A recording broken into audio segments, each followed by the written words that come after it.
Hey yo, hey yo, hey yo, hey yo, hey yo, everybody, welcome back to the stream. DJ Fermi back once again. I need to have that sample on just ill behavior so I can mash that just at the beginning of the stream for all the peeps out there. What's the matter, Car Cat? Why you mowing at me? Why you mowing, baby? What's up? I wonder if the spot's still being fudging camped. Yeah, maybe. What's the matter? Why you meowing at me?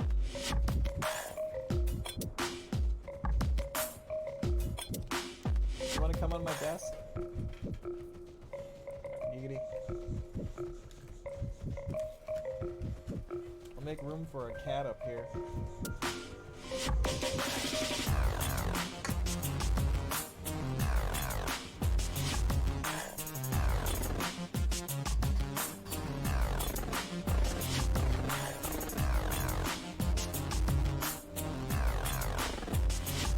That looks somebody's pet. Why is there a wind serpent up here otherwise? I'm about to get killed by a hunter. It's not moving either. That's definitely a hunter pet. A night elf stealthed. In that case, it's an enemy. That's why it's hostile too. 60. I can't take on a level fucking 60. Oh, of course it's being fucking camped. Why wouldn't they camp it?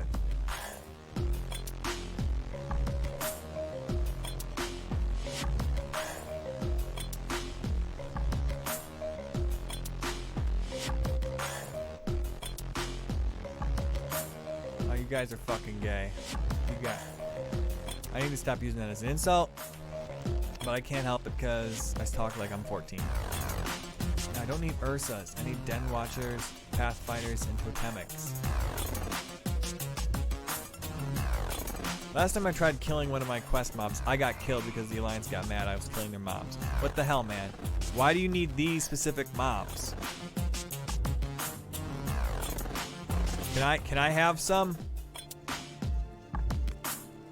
Like, I need that Den Watcher. I got a quest for that shit.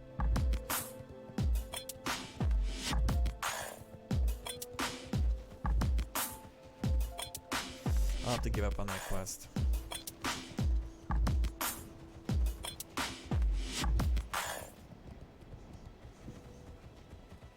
Oh, the gloves aren't even that good.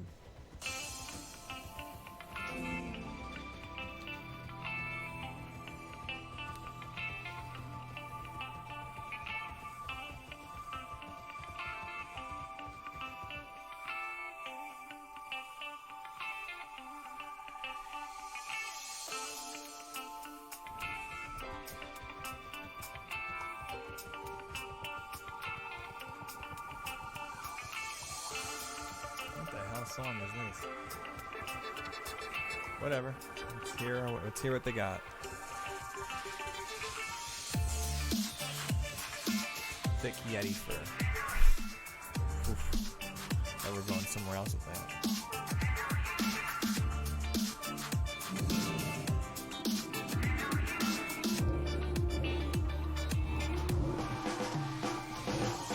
Oh, very nice.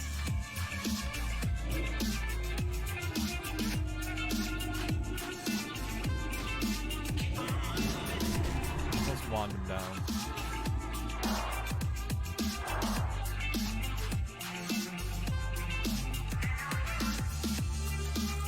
Very nice. I like when we actually get the the quest mob to drop the item.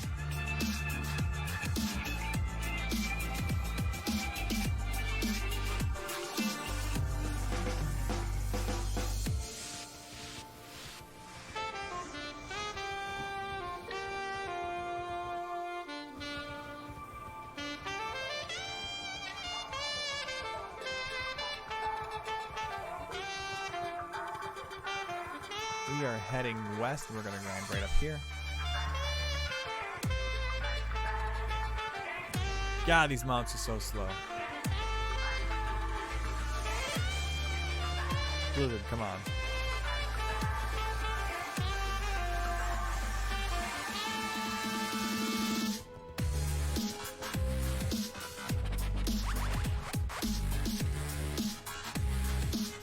I gotta kill those ragged owls. These things have diseases, I think.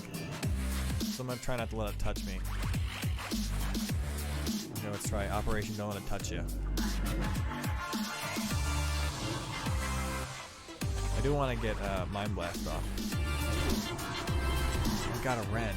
It did hit me. If it had a disease-causing ability, I might have got one. Wand it before it gets to us. Very nice. Wait, what the? Where's this disease from? How did it get me? Yeah, it hit me once.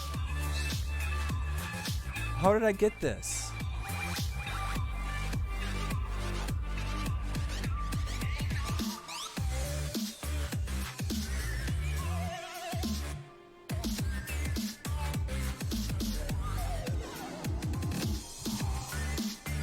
Things drop the Yeti? No.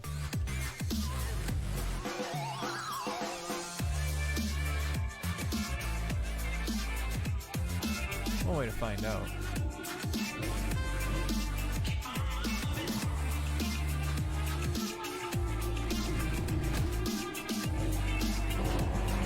Ooh, nice stun. Especially considering how I wasn't supposed to be. What the hell?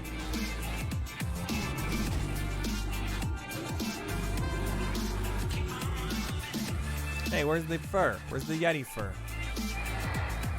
Rogue Ice Thistle. You're a Yeti. You're trying to change your name. Hello, Squig Boss Mad Knobs. What's up, bro?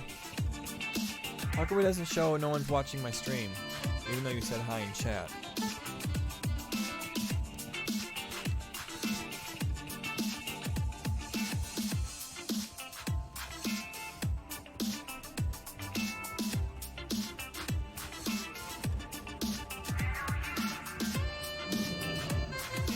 Stop chasing me, you friggin' Ice Thistle. You.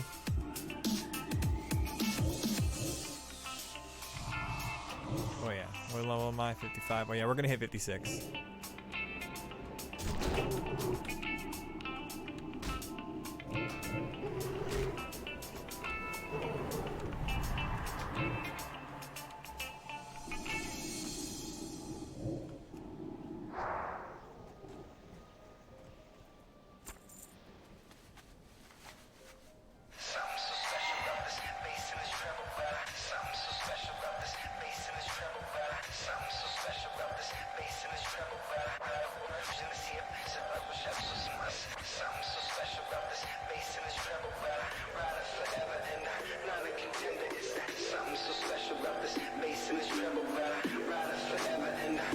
Rogue Ice Thistles apparently work. Ooh,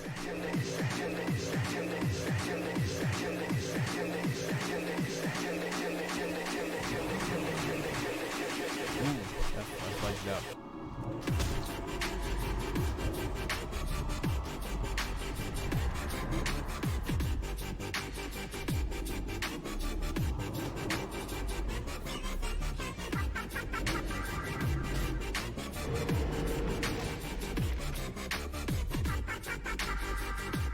Hold on. I can't. I'm doing well, dude. How are you? Thanks for stopping by.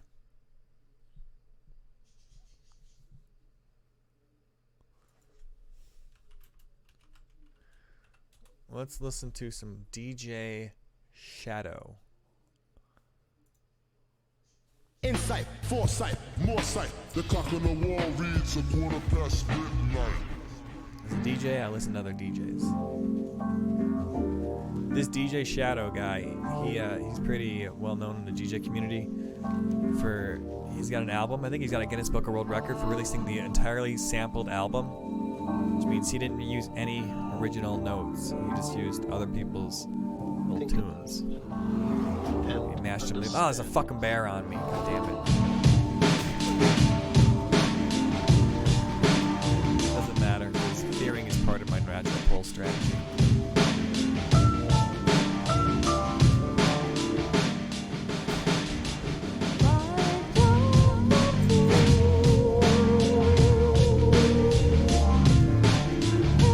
Yep, slow fall. Let's go. Noggin Fogger for the fucking rescue. Holy shit. Right into another fucking bear.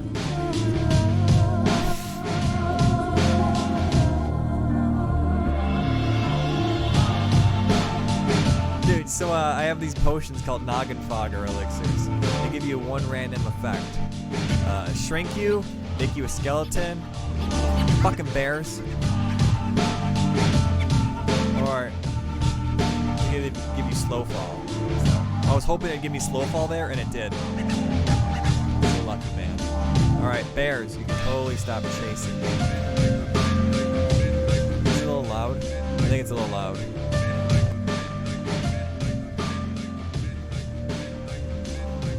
That's better.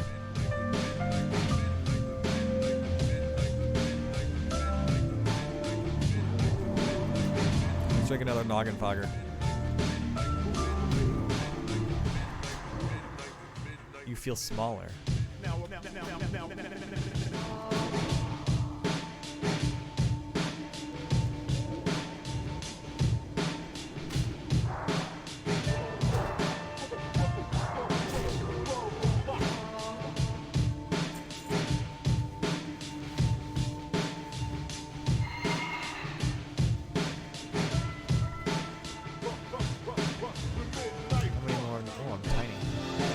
Oh, I could totally gank that guy. But I was low on mana. Food.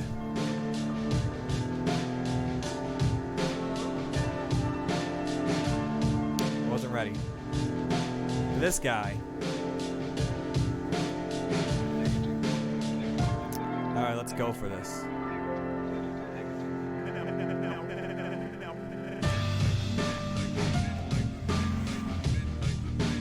Alright, here we go.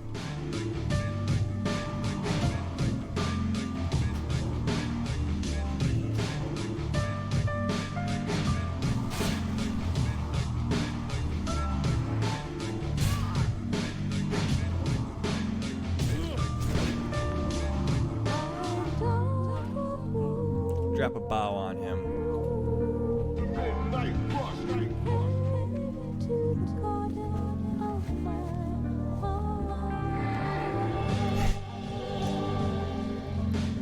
Alright, there we go. We got one. That one I can feel proud about.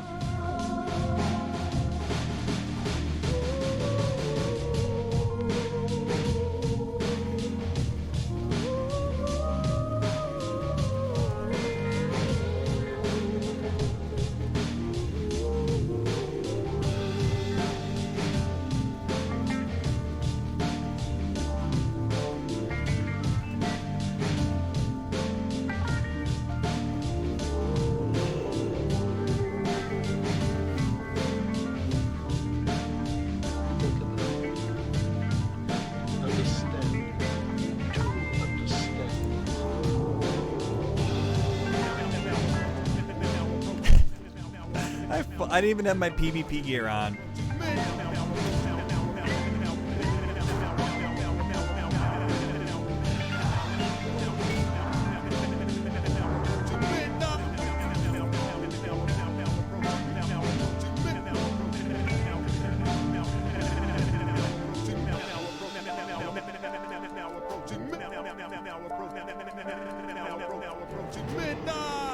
Fuck.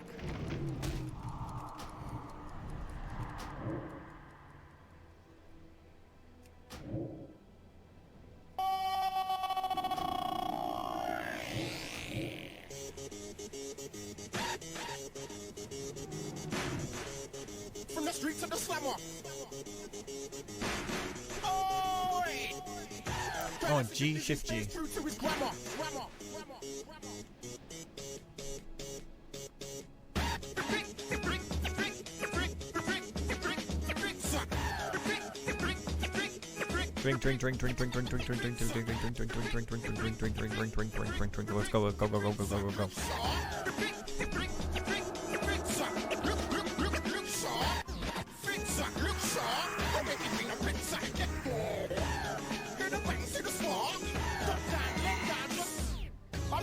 From the streets of the slammer. Glamour, glamour, glamour. Being a celebrity don't mean that to me. Glitz and glamour, hit 'em with the blitz and hammer. Microphone, check your phone. Russian, Microphone. Russian. Stand up in the dance, keep a firm steady stance. Keep the beanies touching, keep the beanies hot flushing. Flushing MCs down the loo. If you don't believe it, bring your posse, bring your boom boom. Feel free to hate, cause I ain't trying to be your mate. I don't think I've heard this version before. Hour in my shoe. It's an Air Force One. Trainers by the truckload, trainers by the ton. There'll be days when I put you by your day. Top best to act like Forrest Gump, best to run.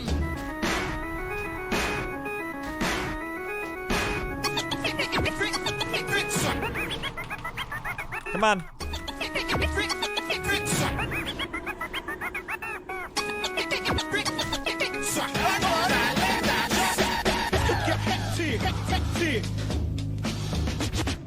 This could get hectic, hectic.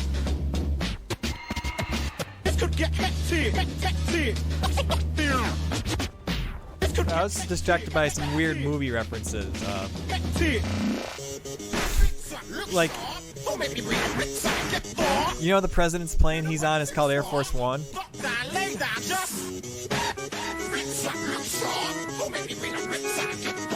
Oh my god, I can actually get those quests.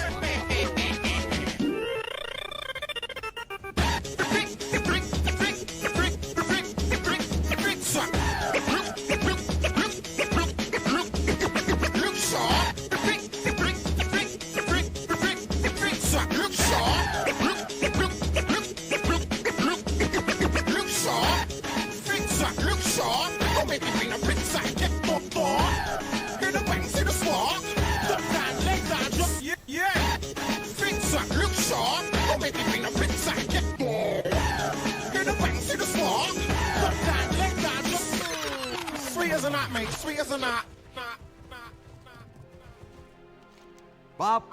Bob Wood, National Program Director of the Chum Group, worked with us in producing...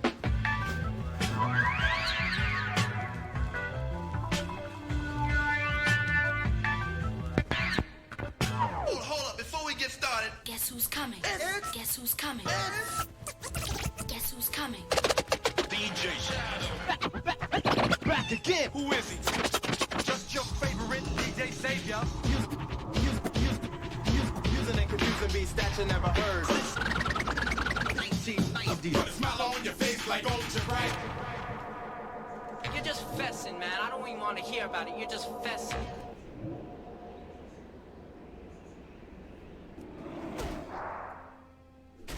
Producing...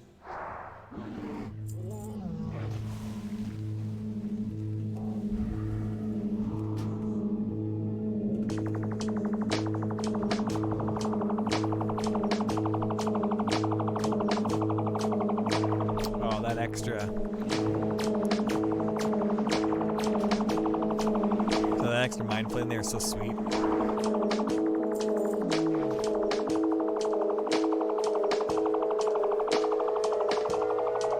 Are there den watchers here? Please let there be den watchers here.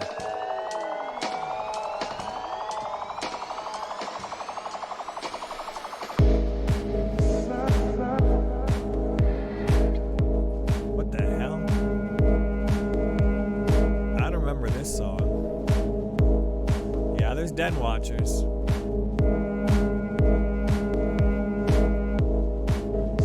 I'll have to swing back through there.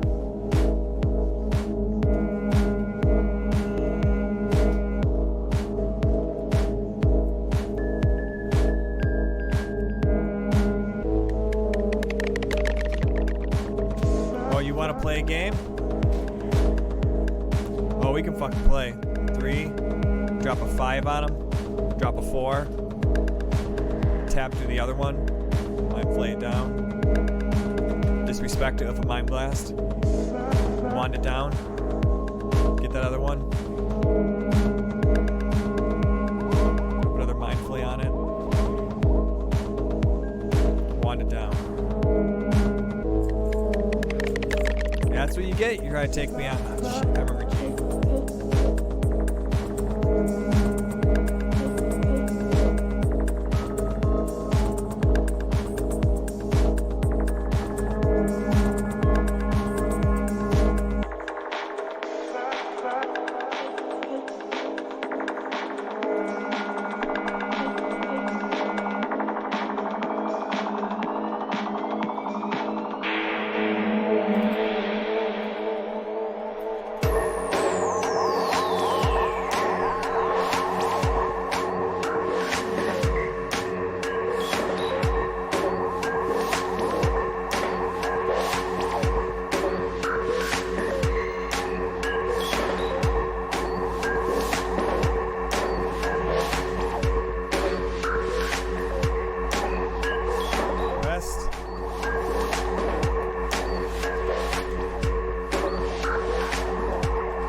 point fighting over mobs.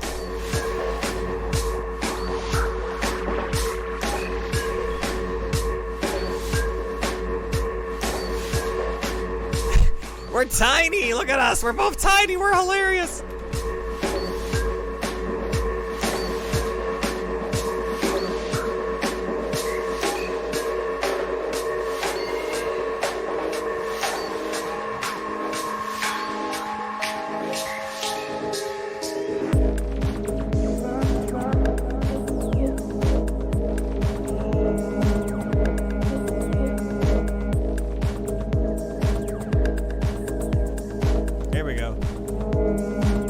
Keep on drinking till you get that tiny size.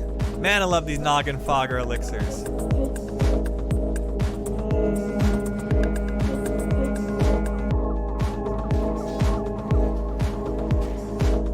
Shift tilde.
Healing him with my vampiric embrace.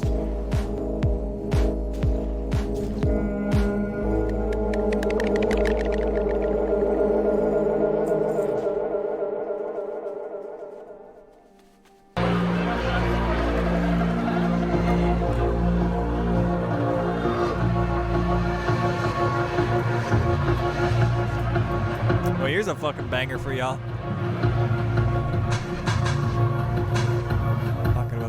That's basic bitch shit.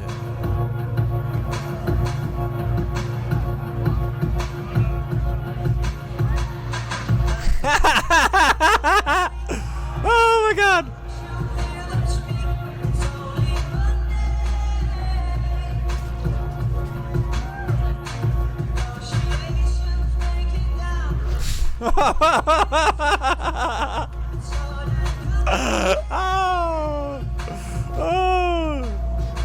Oh god, he fucking mad. He's fucking mad. Oh yeah.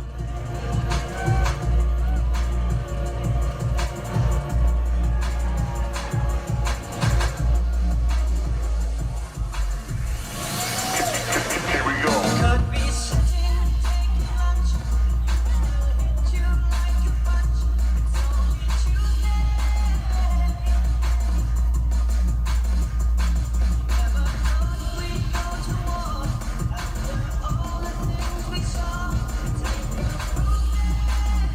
Fucking destroyed-ified him. That guy's AFK.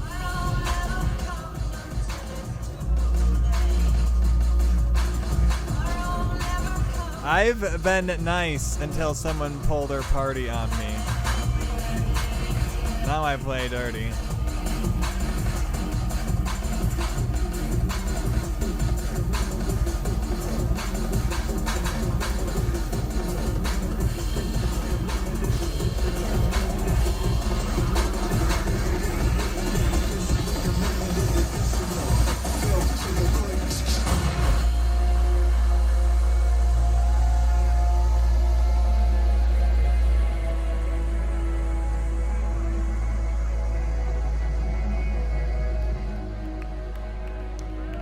This bass is nuts.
Whoa, whoa, whoa, whoa, whoa, whoa, whoa, whoa, whoa.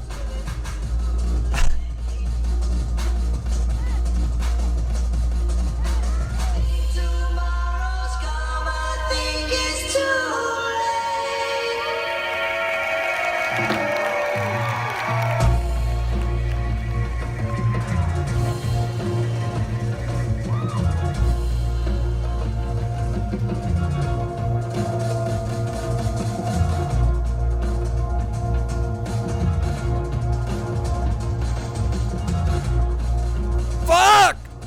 Sorry, I just keep shouting. I keep fucking up my things.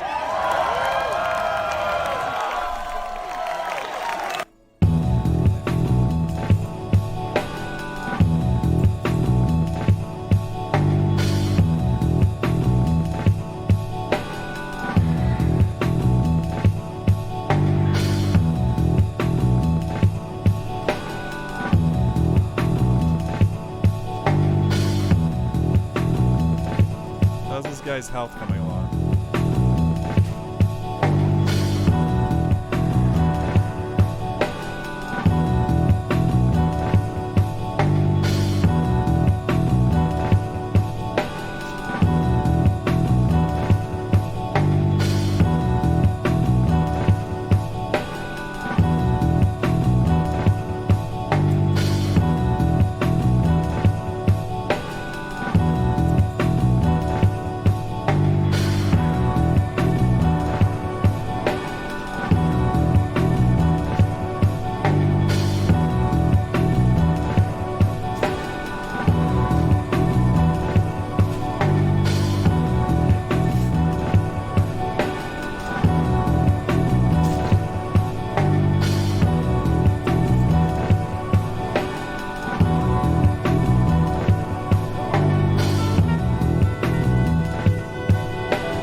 Oh shit!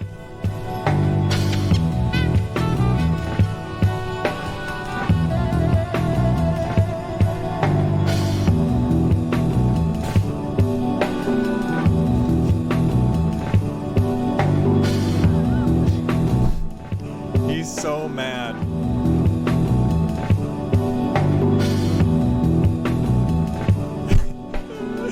Oh my god, it's a 5-minute run.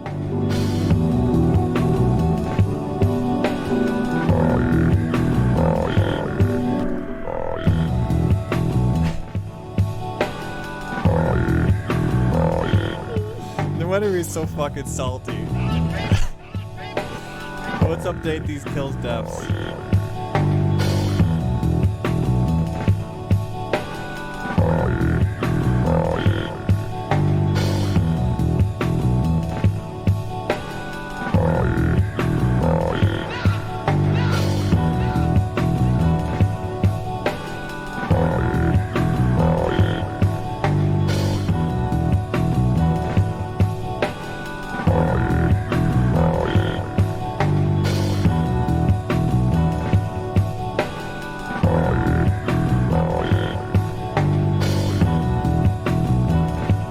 Den watchers.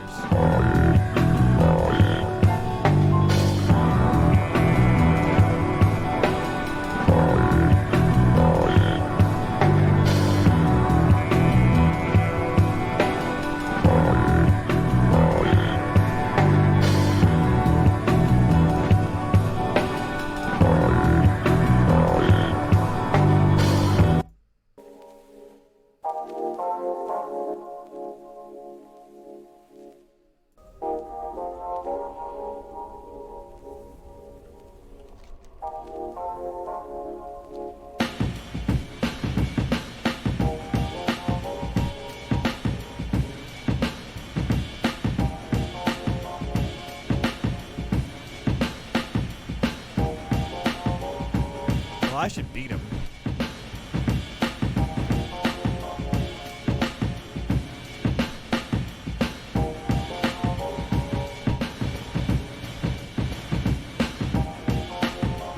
Are we there, Yeti?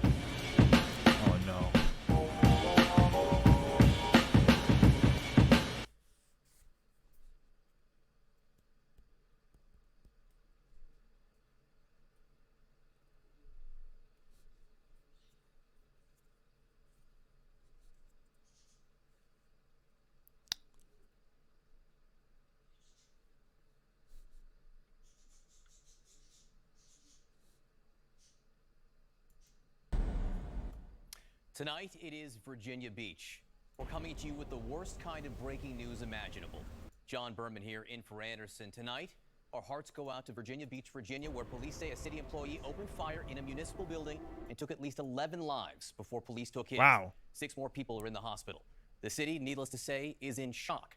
And this is all unfolding moment by moment in the words and images we all think we are so familiar with until it happens where we live. And it is happening where we live. Tonight, it is Virginia Beach. This is the most devastating day in the history of Virginia Beach. The people involved are our friends, co-workers, neighbors, colleagues. At this point, I would like to turn things over to Chief Sabera to give you the information that we have so far. The mayor, as you saw, could hardly continue. The police chief, understandably, struggled as well. Right now, we have a lot of questions. The whys, they will come later.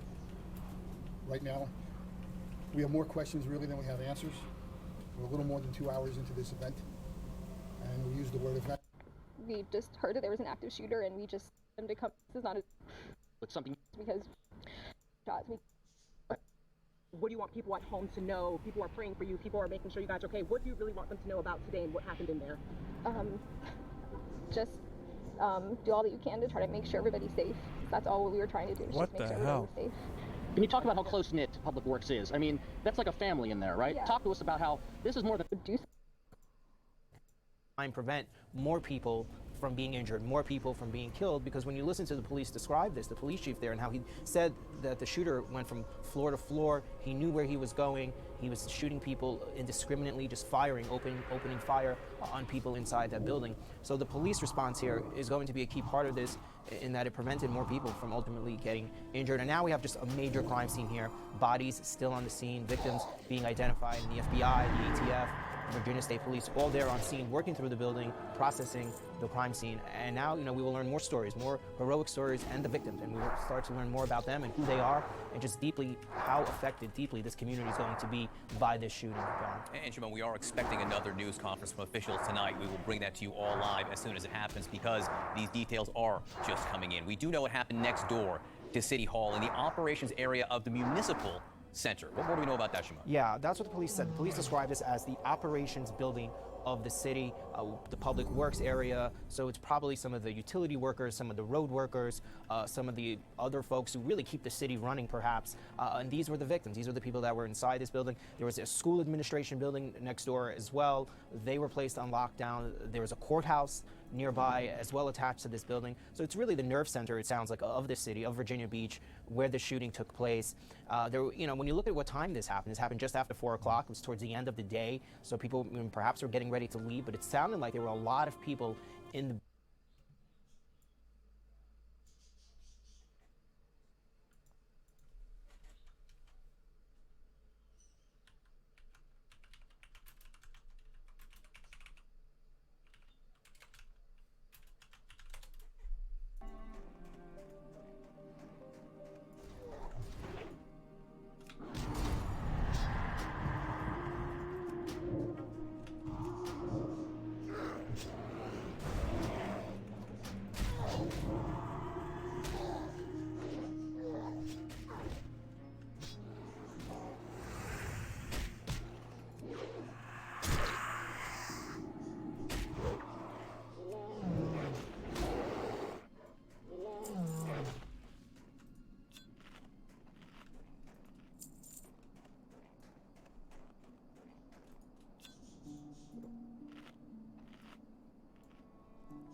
are you? Keep your feet on the ground. Oh yeah. Ding mofos.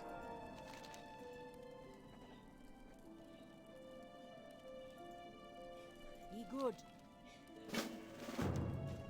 This person wanna fucking go? I think I should kill this person.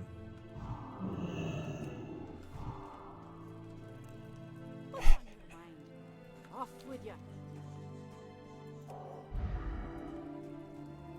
Hi.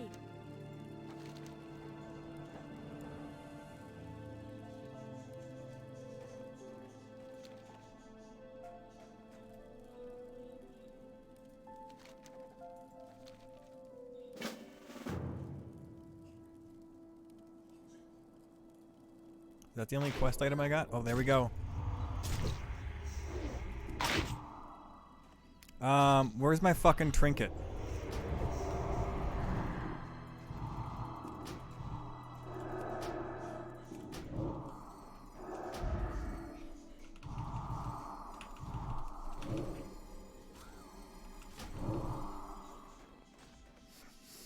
Whew!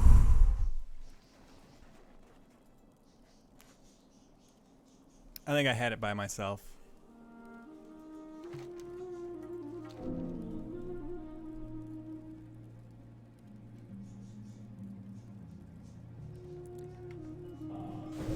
Oh, it wanted to gank me, but I was ready for it. I didn't know what that insignia was. R.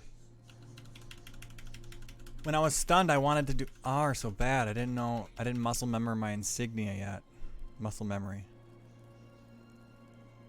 Whew.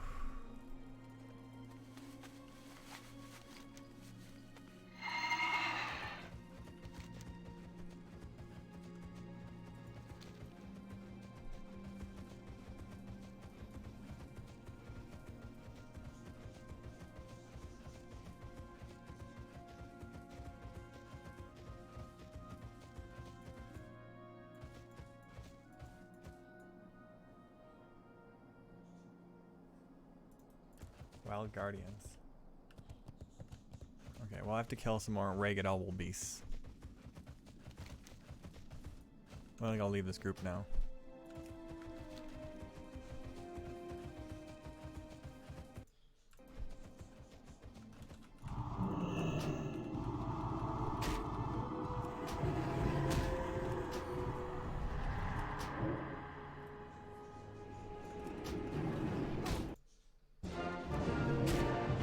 Is this peak American culture? No. Yeah? Five Guys is a burger you get if there's nothing else around and you'd like to take a shit in an hour. The best burgers you can find are at random hole-in-the-wall bar and grill type places where there's old boomers still cooking back there. Five Guys is not peak American culture. In and Out is. Ooh. You'd like to take a shit in an hour. I hear everyone say this about them. Doesn't happen to me. I must be blessed with a powerful gut. Unfortunately, you are both wrong. Culver's is the choice of patriotic Culver's represent Americans. Chick-fil-A is also acceptable. The double bacon cheeseburger is a shining symbol of freedom and American values. Try this on for size. In-N-Out is better. Better quality. Their animal-style fries are shit though. Please, everybody knows Habit Burger is better than Five Guys. That's fucking disgusting. The burger itself is okay, but why the fuck would you mix it with a chocolate milkshake and cheese nuggets unless you want diabetes? Is this peak leaf culture? Pics of burgers that don't even have a fried egg on them. Get that pleb shit out of here. I tried a Wagyu beef burger at a high-end bar earlier in the year. I can honestly say those are the best, juiciest burgers you'll ever have. I enjoy eating burger, not chow with the juices pressed out. I always saw the moon, lunar, landings as the peak of the US culture. I hope the US can get back into that in the future, driving technology, colonizing space. Why do Americans love drowning their food in sauce? How can you even appreciate the taste of potato from all that sauce? The taste of potato. Because it tastes like shit. It's all man-made food. It doesn't grow in nature and we weren't meant to eat them. Leaner burger meat. Implying leaner is better. Fucking cucks trying to eat low-fat burgers or some gay shit. Anything less than 80-20 tastes like shit to me and barely constitutes a real burger. Ooh. Poland love the USA. This is Serial Grillers in Warsaw. They have burgers named after American rappers like Tupac, Biggie. Chick-fil-A. Sucks so bad. It's even blander than the people who consume it. Oh! Oh shit! Will Classic kill BFA? How many fucking gorillas do we need to kill? I wish I. I hope it does. This is Get your insane. thing? No, I haven't. I've been literally sitting here trying to farm these for so goddamn long. This is so ridiculous. I can't fucking believe it. Keep up the BFA. Keep the content. BFA is boring and Classic is awesome. Yeah, everybody knows that, man. Classic is way better than BFA. BFA is fucking terrible. No, it's good now because we have to kill more of these anyway. Rub it in a little bit more, dude. What? Just fucking rub it in a little bit About more. BFA being shitty? Yeah, BFA I'm sucks. sure you're making the people of Blizzard feel real nice. Well, I wish I could. Like the thing is that they've ruined the game. They did. I mean, that's literally like they've ruined the game. Like they've taken a game that I care about a lot, and they've ruined it. It's one bad. Yes, BFA is bad, but it's one. Like, don't you think they could improve the game? I mean, it will take them 3 expansions to improve the game. Like, if they want the game to be as good as it was in Classic, it will take them 3 expansions. So we're looking at the earliest that the game will be good again is in 7 years. Oh way. How does that sound? I don't know, man. They can't fix World of Warcraft. Like, no, people put question marks in chat. What do you mean, question marks in chat? I don't know. No, listen to this.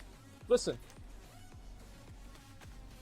They're not just going to take out LFR, remove Titan Forging, and do everything that we want all at the same time.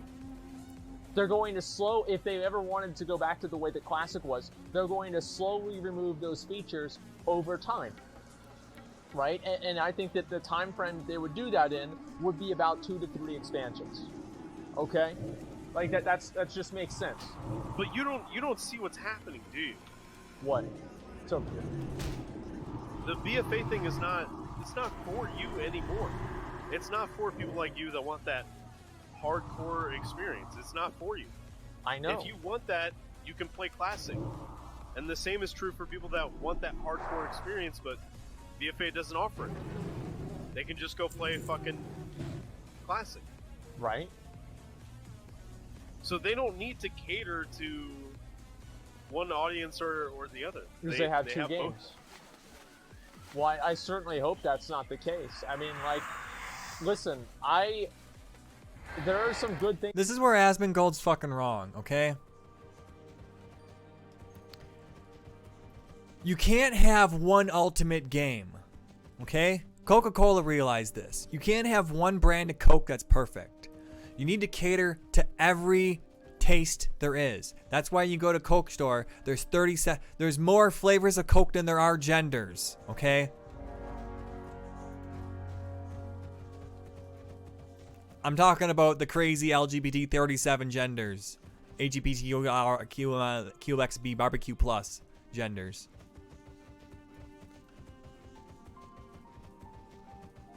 Hey, hi, what's up? Can you play Fortnite? Can you please play Fortnite? Dude, I am not... Come on, bro. Come on, bruh. You wouldn't watch me anyways.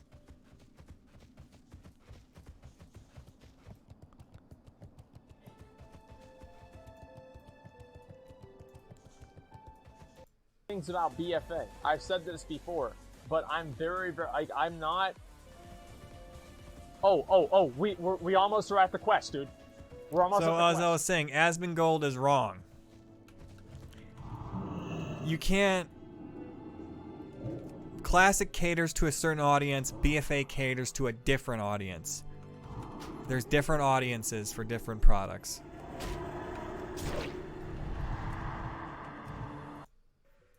Did you get it? Voodoo Deuce. I'm walking over there. Okay, alright, here we go, boys, here we go.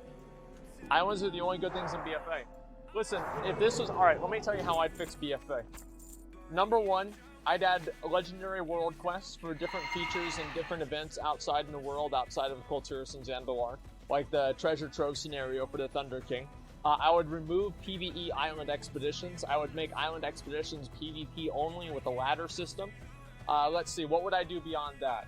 I would remove Titan Forging from the game entirely. Same with War Forging and the sockets and tertiaries.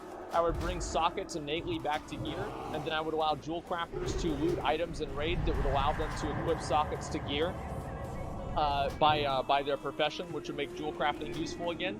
I would allow people to warforge their gear by using broken down scraps that are used by a blacksmith, and you'd be able to like put those two things together and then upgrade your gear normally through a blacksmith, so it would give professions more use. I would do the same thing with inscription and a tertiary stack. That's obviously what would be fucking way better than what we have now. And let's see, what else would I do? 6-piece armor sets. I would bring back 8-piece sets. That's right. I would bring back 8-piece tier sets. And people could mix and match and do whatever they wanted. And that would make the game more exciting and more fun, to me. Horizontal raids, that's right. I would... Wait, just a second. You have the quest, right? Yeah, I've got it. Okay, let me make sure. Okay, so Mari...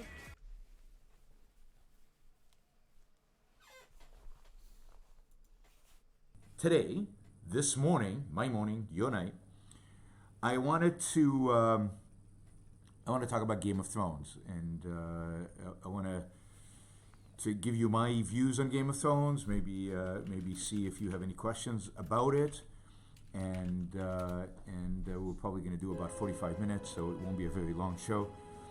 But Game of Thrones has been a cultural phenomenon. It's been one of the most successful TV shows probably ever. Certainly in HBO's history, it's been an incredibly expensive show. It's been one that people have talked about nonstop, and I think it's, as a cultural phenomena, it is worth commenting on. It was for a show as violent as Game of Thrones was, it's interesting that it was as popular as it was, much more violent than I think any other popular show on television has maybe ever been. So let me start with just a few general comments about Game of Thrones. First of all, it was amazing production value. I mean, it was. I really enjoyed watching at least 7 seasons on a big screen with a surround sound system, and it was truly beautifully produced. It was truly beautifully done. Somebody says Sopranos maybe was more violent. No, it wasn't anywhere near as violent as Game of Thrones. I didn't watch all of The Sopranos, but I watched a lot of The Sopranos, and this was much more violent. Beautiful production values. I mean, beautiful cinematography. I mean, I still have kind of ingrained in my mind, I guess, certain images from the show, just because they were so powerful and so beautiful and so striking to see. It was to the extent that I understand acting, it was really well acted. You really bought into the characters. You liked the characters. I think one of the powerful things about the show was how attached people became to the characters, and then of course the show was very good at killing off many characters. So you were always worried, after my attachment to this character, is the character going to die? But good character development. I'd say it was. I found the show very difficult in the first couple of seasons because there were too many characters. That is, I found I couldn't keep track. I didn't know who was who. There was just too many characters, too much going on, too many parallel storylines. As the show killed off more and more of the lead characters, and we start getting convergence of the storylines, I thought dramatically the show worked much better. I thought the middle seasons were the best seasons. I'd say probably 4, 5, 6 were the best seasons. 7 and 8, the last 2 seasons were rushed, were too fast, and I thought 1, 2, 3, particularly 1 and 2, just too many characters, too slow, too many plot lines, hard to keep track. Now, I think if I watched it again, if I watched it a second time, knowing kind of where it was heading, better understanding the characters, I would probably enjoy the first 2 seasons much more. But so great acting, great cinematography, a lot of drama, a lot of suspense, a lot of intrigue, a lot of, so you got attached to the characters, and then are they going to survive? What are they going to do? How are they going to act? And a lot of, I think, curiosity after season 1 of what the hell is this show about? Right? Season 1 ends with, and there are going to be spoilers in this, so spoilers. Season 1 ends with basically the person you thought was going to be the hero of the show having his head chopped off. So in front of his family, in front of his daughters, and it's pretty shocking. And then where do you go from here, right? The main character just died. Who else do we care about? Do we care about anybody else? And I think that was both effective in the sense that it created a lot of curiosity and a lot of what's going to happen now kind of moments, but it was also, I think,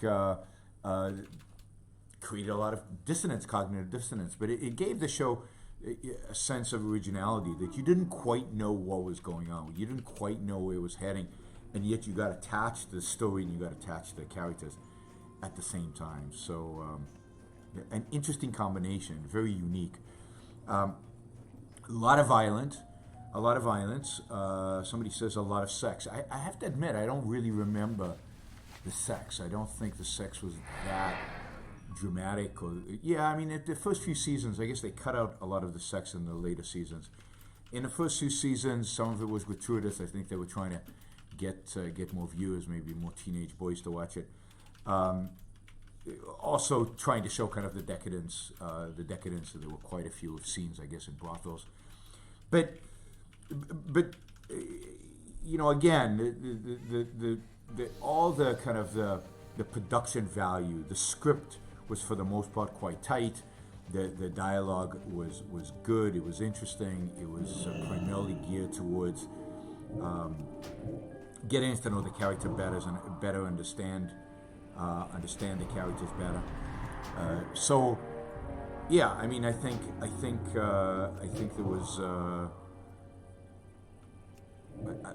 I think it's understandable why people were attracted to the show so much. And again, I enjoyed it greatly, primarily when I got to see it on a big screen with surround sound and be able to fully enjoy the spectacle of it. And it was a real spectacle, larger than life, and characters that are larger than life, and good.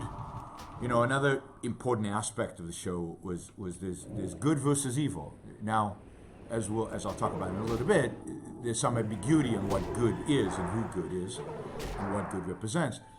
But there's no ambiguity with regard to certain characters and the evil that they represent. I mean, there were a bunch of them throughout all the shows. There were a lot of evil people. At the end, if you look back, pretty much every evil person that the show props up is killed in some way or another, in a more satisfying or less satisfying way. But evil is... Let's get two more of these. Characters, at least, are all ultimately destroyed, or all ultimately killed. One of them... so all of them are... significantly harmed. Try to on the super chat questions. Try to ask questions that are related to Game of Thrones right now. Any other questions are kind of distracting right now. So I'll try to answer this question later on, but please don't ask questions unrelated to Game of Thrones. It's too distracting. So the show was a spectacle. The show was larger than life. The show presented big battles of good versus evil, maybe most obvious represented by the big battle that kind of comes across in I think the second or third episode of season 8, which is the battle between the dead, right?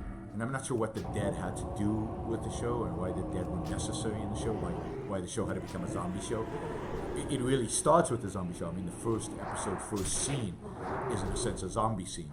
It's the dead come alive, and attack somebody. So it's clearly a theme, and I the only reason I can see that it is to represent what ultimate evil is, and it does a good job of that, because what is the goal of the agents of the night, the agents of the dead? The goal is to destroy all life. The goal is the void. The goal is darkness. The goal is complete and utter destruction. These are the ultimate nihilists. The army of the dead are the ultimate nihilists. They want nothing. They don't want to achieve any value. They're not for anything. They're not representative of any attempt to establish something positive or for themselves or for anybody. Their sole goal, their entire motivation. I still don't think the ending was good. Is destruction. And I still think there could have been more meaning there. That's it, and that's what they're fighting for. And in that sense, the dead are represent, if you will, all the forces of evil in the show, and really the primary force of evil in reality itself. Evil's prime motivation in the world, evil's prime motivation in the show is not ultimately power or the achievement of some specific goal. Evil, the nihilistic kind, the darkest kind, the most horrific kind, the goal is destruction for the sake of destruction. The goal is death for the sake of death. The goal is the annihilation of human life. And to some extent, all the evil characters in the show represent an aspect of the dead. Right? Cook says on the chat here that the dead were supposed to represent mankind's infringement into nature, similar to the Lord of the Rings. But that doesn't. The show doesn't present that. I mean, there's nothing in the show to suggest that. The dead are rising out of, in a sense, a devil-like character who is purely motivated by destruction for the sake of destruction. And, the dead here serve to, I guess, represent that and to be the scariest of the scary, the ultimate evil, the evil that you would think all of mankind would unite against, but there are people, some humans who are evil in and of themselves who will not unite. Susi, who represents kind of the living evil. But you could have done the Game of Thrones. You could have done the whole show without this external power, without this external threat, and the show itself would have survived. Giant egg. Survived quite well. Somebody's asking which is more romantic, Lord of the Rings or Game of Thrones. Although you should use Super Chat to ask these questions. I think Game of Thrones, but of course Game of Thrones, at least as a movie TV series, is longer, more detailed. You get much more character development. You get much more intricate debate. But we'll get to how romantic ultimately the show is. I think it does have strong romantic elements. Elements of choice, elements of the good choosing to be good and fighting evil. Except the next part. Choice to do it, as I think the Lord of the Rings have an element of that. But there's also a strong element in both of a certain determinism, a certain mystical force driving everything and moving everything. So there is this big challenge, there's this big fight between the forces of nihilism and the forces of life.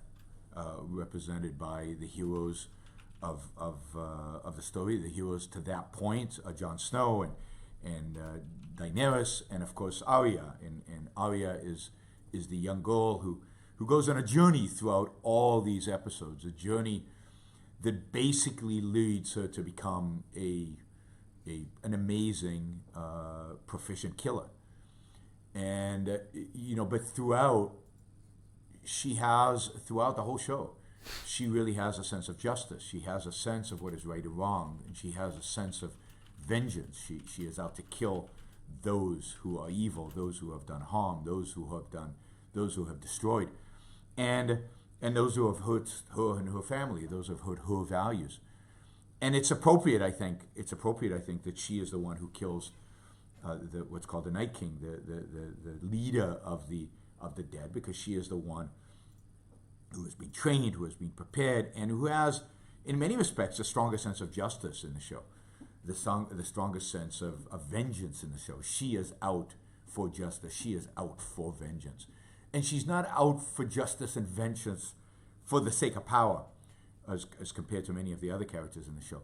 She's out for vengeance and justice for the sake of vengeance and justice. So, indeed, at the end of the day, I think when the show wraps up, I think my favorite character in the whole show is ultimately Arya, because of that sense of justice, that willingness to fight for your values, and her willingness to give up at the end of the show, her willingness to give up this world, this brutal world, to go and seek out adventure, to go and find something different, to go and discover what's beyond that is unknown.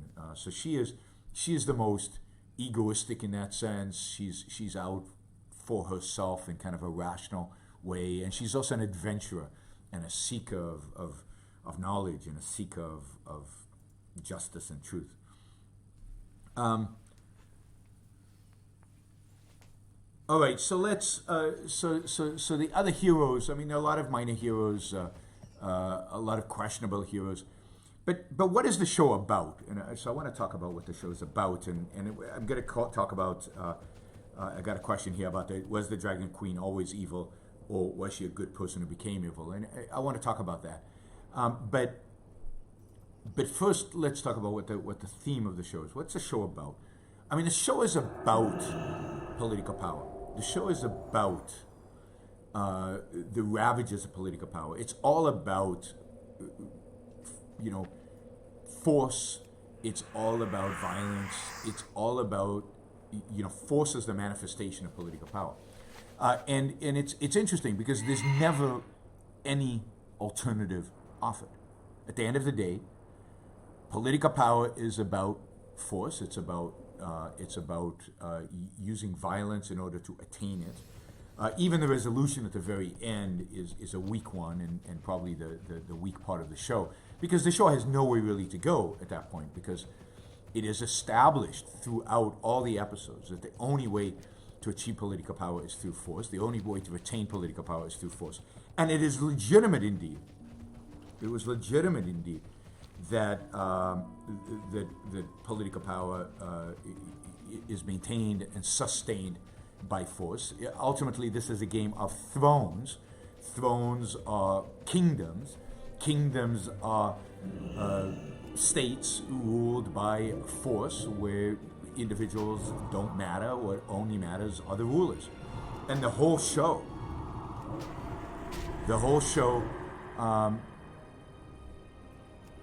sustains that. It never presents an alternative. It never presents an option. It never presents the possibility of anything other than, somebody is going to rule. And the only question is, who is going to rule? Is it going to be a relatively benevolent person, or is it going to be a power-lusting, egomaniac, murderous thug? Right, and some of them are exactly that. Some of them are murderous thugs, evil, purely evil, who are all about violence. And there's a hope that's sustained through the show that we'll be able to have a king or queen who are better than that, who are good. But what does good mean? And this is philosophically, and philosophically, if you will, the great weakness of the show. What does a good king mean? What does it mean to be a good king? And I think at the end of the show, the conclusion is what's good to be a good king is a weak king, is a king that doesn't really want to be king and doesn't really care about being a king. But then, so Bran is made king at the end. How long do you think Bran survives as king in this world? Like 5 days? Like a month? He has some good friends who will defend him, so maybe 5 years. This is not a world in which good kings can survive, because this is a world, the way it's structured, the way it's made, the way it's built, it's a world of violence. It's a world for violence. It's a world in which only violence can ultimately sustain a king. A weak king like Bran cannot survive. He will not live.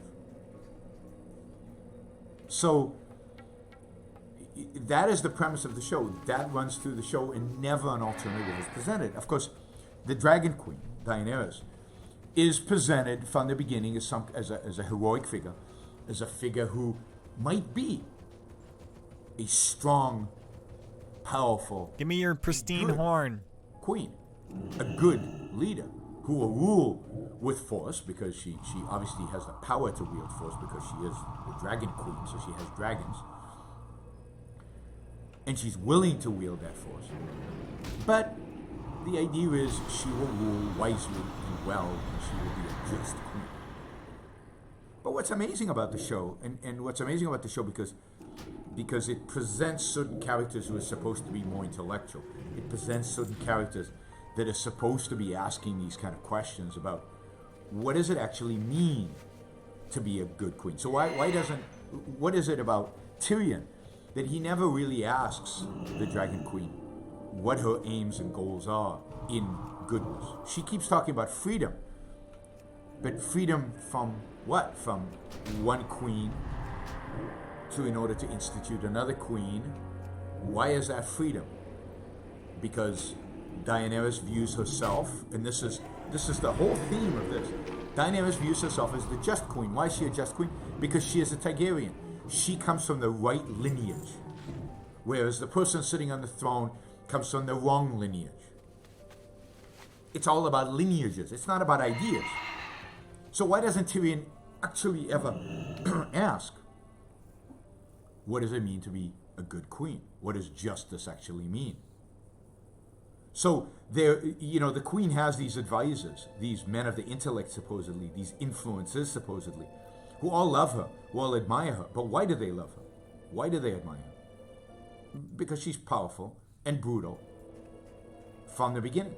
And because, they all say, she has a supposedly so-called legitimate claim on the throne. What gives it legitimacy? Her smarts? Her ideas? No.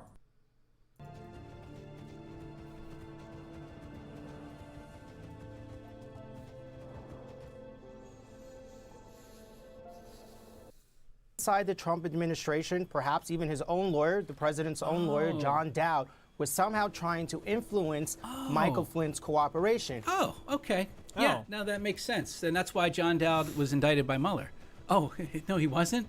Oh, that's why Flynn's lawyer. None of these people were indicted? Oh, okay. So what exactly do you have here? You have information that Mueller went over and decided was not something that was worthy of indictment. So I asked this. This is what I ask when it comes to the Mueller report and Trump. With this being the case, what the fuck do you have then? You have nothing. You have a headline, you have a story, you have a finger wag, but you have absolutely nothing here. You have a media crime, but you don't have an actual crime. And let me go ahead and just read this. It's a pretty lengthy voicemail, so I'm going to go ahead and just read it to you. And it starts out with a call from John Dowd to Rob Kellner, who was Michael Flynn's lawyer at the time. He says, "Hey, Rob, this is John again. Maybe I'm sympathetic. I understand your situation, but let me see if I can't state it in starker terms. If you have, and it wouldn't surprise me if you've gone on to make a deal with and work with the government, I understand that you can't join the defense. So that's one thing. If, on the other hand, there's information that implicates the president, then we've got a national security issue, or maybe a national security issue. I don't know. Some issue we got to deal with, not only for the president, but for the country. So then we need some kind of heads up, just for the sake of protecting all of our interests, if we can, without you having to give up any confidential information. And if it's in the former, then remember what we've always said about the president and his feelings toward Flynn, and that still remains. But, well, in any event, let me know, and I appreciate your listening and taking the time. Thanks, pal." John Dowd says to Michael Flynn's attorney. The key part here, obviously, Jake, is where he talks about the president's feelings concerning Michael Flynn. And that is where perhaps there was some concern on the part of Michael Flynn's attorneys that maybe the president was trying to influence his cooperation with the special counsel's office. The idea Even though they were like, if you made a deal, we understand.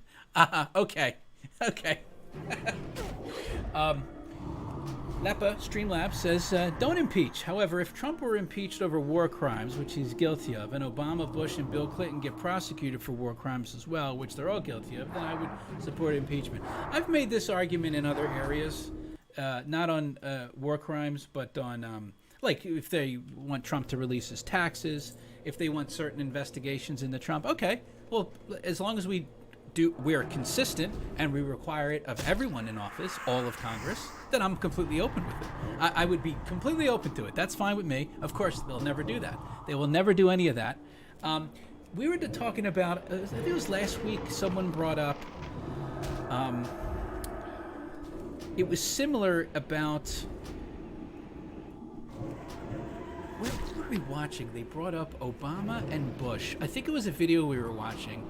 And I think it was Farron Cousins. He was arguing that he would be for Bush being reinvestigated. Oh, yeah. The Democrats are trying to pass this bullshit where they're trying to change what the statute of limitations are, so when Trump leaves office, he can be indicted. And Farron was like, oh, I think this is a great idea, and I'd like them to also do it to George W. Bush. Completely overlooking Obama. Like, Obama didn't do nothing. Hilarious. And then, people were making the point, and I agreed. All right, you want to do all this shit, then do it to everybody. And that would include Obama. They would never do it, though.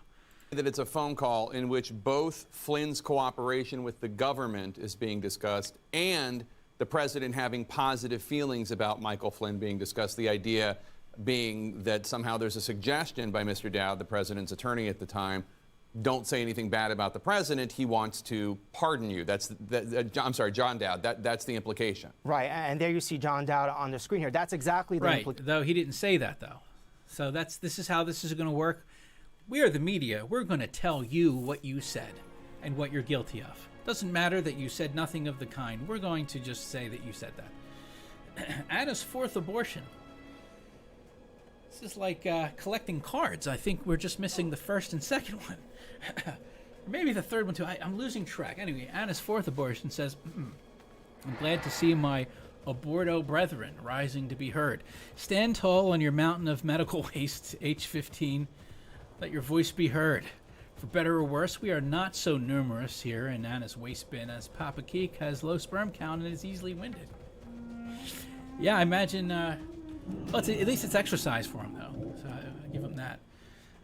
Lepa says, next thing you know, SJWs will go after Mario. Will you believe that evil man stomps on turtles and shows no remorse? Didn't they go after Mario?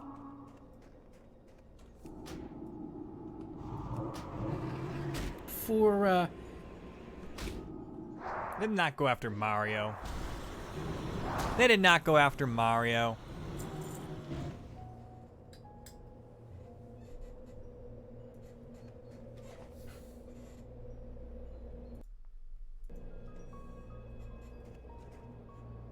To be saved. So, yeah, I imagine they would have no problem doing it again. I think it really depends on how popular any of this shit gets. So Mario, it's a popular game, but like, I think they'd probably recycle that shit if like Nintendo came out with like a killer Mario Brothers game that got super popular. Oh, I think a new one's coming out, a sequel to Mario Maker. If that blows up and becomes like a Fortnite or something, I imagine you could see them recycle it, because they go after whatever's popular. Like if you remember, Anita Sarkeesian's GIMP, when Pokemon Go came out, and that was like huge, it absolutely blew up, and he said that it was like dog fighting, like like what Michael Vick got in trouble for. When you train your Pokemon to fight each other, it was kind of inhuman and inhumane, and it was such a ridiculous take that I thought, he doesn't believe that is ridiculous. They got to find a reason to go after the popular game. So it doesn't matter what's popular, they're going to go after it. Or if you are super popular, like Overwatch, they'll still come after you. Overwatch seemed to do a whole lot of shit to virtue signal to the SJWs. It still wasn't enough.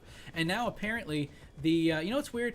Just real quick on Overwatch. What the fuck is the name? D.Va? Oh. I can't believe I remember the name. One of the characters, D.Va, had a skin that was a police skin. and the SJWs freaked out. Kotaku and all these sites wrote all these articles about how horrible it was. Because somehow, like, if you have a police skin, you are basically saying fuck all black people. That's basically the argument. It's ridiculous. But apparently, that's a newer racist. character, they made a police skin for her, so that's kind of a middle finger to the SJWs a little bit. Although Blizzard is the same company that I believe banned the OK sign, so it's, that's fucking ridiculous. George O, Streamlabs says, I'd traffic my cock in her mouth, talking about Kimberly Guilfoyle. Yeah, I'm on board with you. She's pretty hot. She's got a little fish thing going, but yeah, I would still absolutely smash. I don't think. Plus, like, she's got this. She seems like tough. That usually translates to a fun time, but you never know. Sometimes they could be overly difficult. It just depends. Here, Jake, the mere fact that they're saying, hey, listen, you know what, the president still views Michael Flynn favorably. Maybe in the end there could be some inferences here. You can see where folks could think, well, maybe they were trying to influence Michael Flynn here, because if the president's saying, hey, I still think very highly of Michael Flynn, I'll take care of him. Of course, time and time again throughout the investigation, we had heard these kinds of contacts between people associated with the president and those who were cooperating with the investigation, where the president wanted folks to know, hey, I still think very highly of you, I'm still going to take care of you, do the right thing in the end. And perhaps this was the message that the John Dowd, the president's lawyer, was trying to send Michael Flynn. All right, Shimon Prokupecz, thanks so much. Let's talk about this. So Caitlin here's Collins. What Mueller wrote about this in his report, because we knew that there was a voicemail, we knew it was from a lawyer, we weren't sure who, but of course now it is John Dowd. Has her phone and they out. essentially determined that this voicemail could have obstructed the investigation, but what they didn't know was whether or not the president himself had prompted that phone call, had told John Dowd to make that if she phone got her call. eyebrows So in under his control, report, she'd I'll be a brief, smash. Mueller wrote that the sequence of events could have had the potential to affect Flynn's decision to cooperate, as well as the extent of his cooperation, which we now know was pretty extensive. But Mueller says because of privilege issues, we could not determine whether the president was personally involved or knew about the specific message that John Dowd delivered to Mike Flynn's lawyers. So that's the question here. They don't know, and that's something that they didn't get because they didn't talk to the president himself. You disagree? Yeah, I mean, I just read it. It's John Dowd's the president's lawyer. He's saying, hey, listen, if you guys are going to cut a deal, you can't be a part of our joint defense pact. We need to know that. If you have stuff that implicates the president, I understand that. It's a national security issue. You got to move on. I don't see there's any issue. I'd encourage everybody in America to go read it and read it for themselves, because there's nothing here that says if you do something or don't do something. I wonder if soy boy Robbie Mook, whose tongue is permanently affixed to Hillary Clinton's ass, I wonder if he's going to disagree. You're going to be pardoned. But Robbie, I think it's clear. He's asking them what they told the special counsel. No, he said, I understand you may not be able to tell me anything because of confidentiality. Right, but he does like say if there's information that implicates the president, we have a national security issue, so we've got to deal with that. Would they not have a national security issue if there was information implicating the president? That'd be a huge fucking national security issue. Yeah, we just like a heads up within the up. confines. Whatever listen, you can say I'm that's a not lawyer, confidential. Right? I used to practice the law, right? Counsel talk to one another during a case to determine what they can and cannot, how they can proceed. This is look at his eyes. Whatever you can say that's not confidential. Right? Watch how his eyes go. Look at his eyes. Counsel talk to one another during a right case. To determine what they can and cannot, how they can proceed. That's like, how the fuck am I going to lie about this? This is two lawyers talking about very, very sensitive. Robbie, you're shaking but your they head. sound like mob lawyers. I mean, remember how we feel. Remember how we feel. Wow. This is John Dowd is one of the. So I would say this: John Dowd would take great umbrage with you calling him a Let me mob tell you, lawyer. there Well, is what he so said, the much- quote exactly without the accent is, remember what we've always said about the president and his feelings towards Flynn. So the president likes Michael Flynn. Sounds like mob lawyers to me. Okay, well, I think any member of the DC bar let's just Robbie finish. Okay. And look, there is so much smoke at this point. We're all choking. Okay. And the problem here is that the guy. Look at former campaign manager for Hillary for America. Fire. The idea that this guy could provide any sort of his sole goal is to protect the Queen, no matter what. Oh my God, CNN, what is going on here? It was brutal. Elwan Humperdinck said, Kim is a fox, Cuomo is a monkey. That's right, Chad. Yeah, she's pretty hot. I can't. I think she like what is she like 40 or 50? You know, she's not a full-blown wall leaper, but she kind of like she like straddled the wall. She got over it though. She didn't get slammed too hard.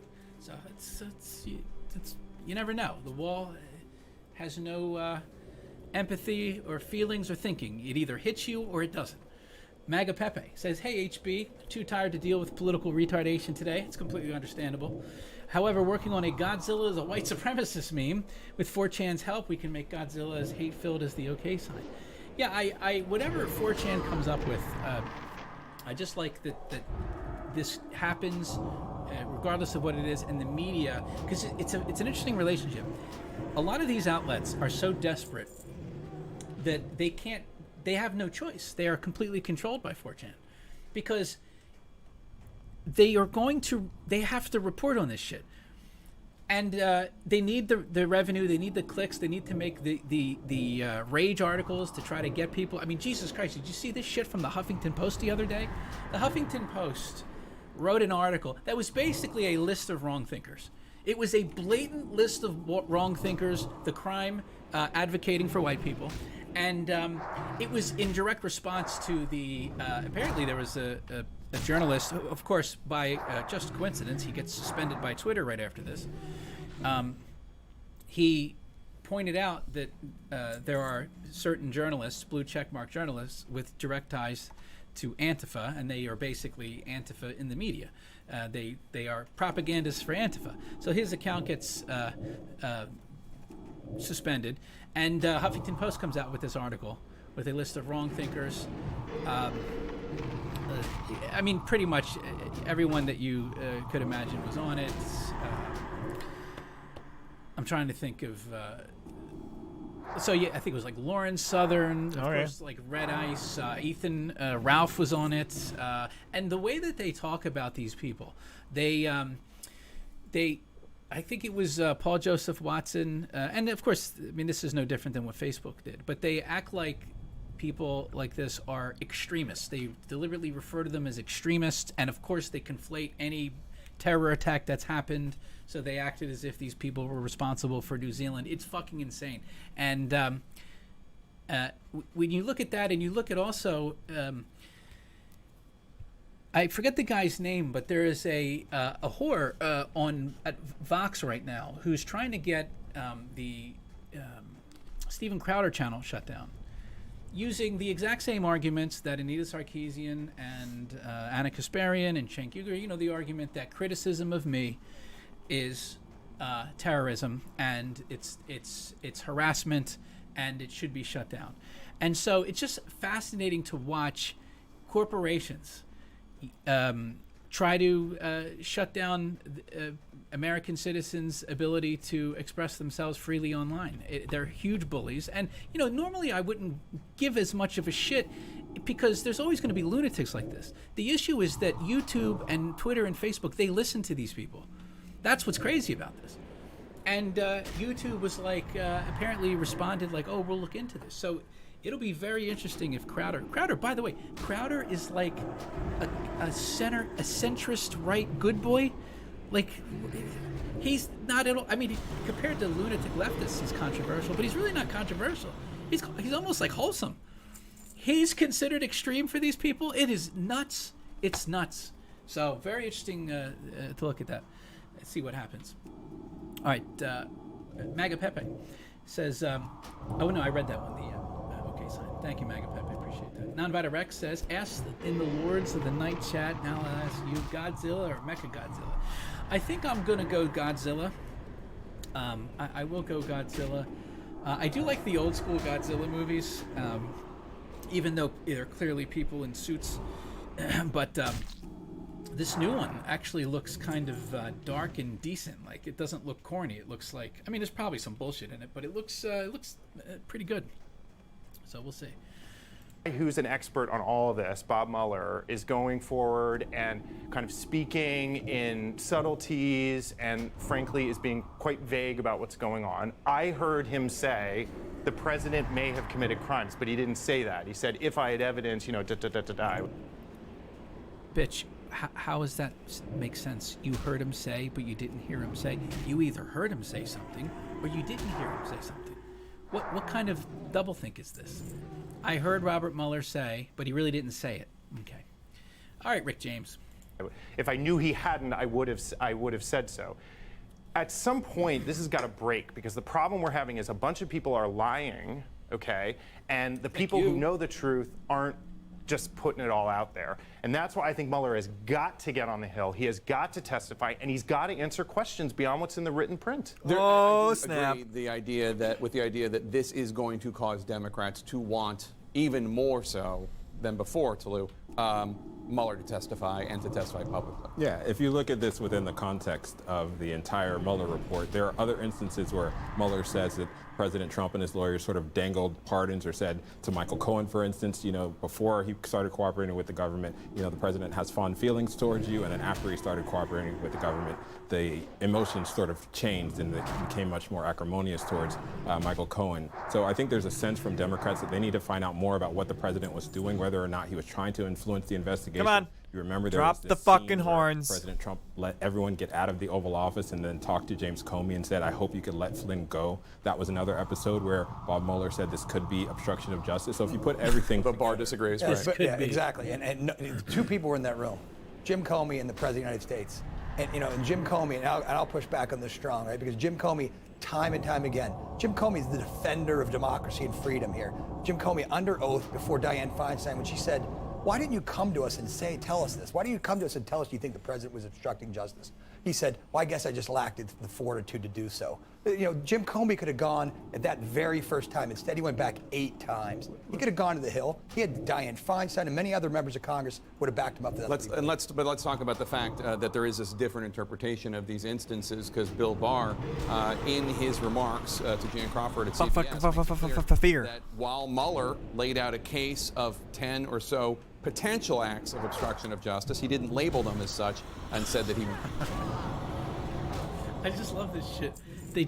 They literally make up what they want it to be. It's no different than, it sounds preposterous. Like if I was dead serious, I said, did you see the lasagna recipe in the Mueller report? Like, what the fuck are you talking about? And I just pulled a random page out, like if I pulled the McGahn page out, and I was like, yeah, there's a lasagna recipe in here. That's pretty much what they're doing. They're just making it up. Would indict, but it certainly seems as though he thinks they might be. Barr says he disagrees. This is what he said to CBS. Many of the instances would not amount to obstruction. We didn't agree with the legal analysis. A lot of the legal analysis. He's talking about Weissman, I would think. Did not reflect Andrew Weissman, the views of the department. It was the views of a particular lawyer. I've been ganked from behind.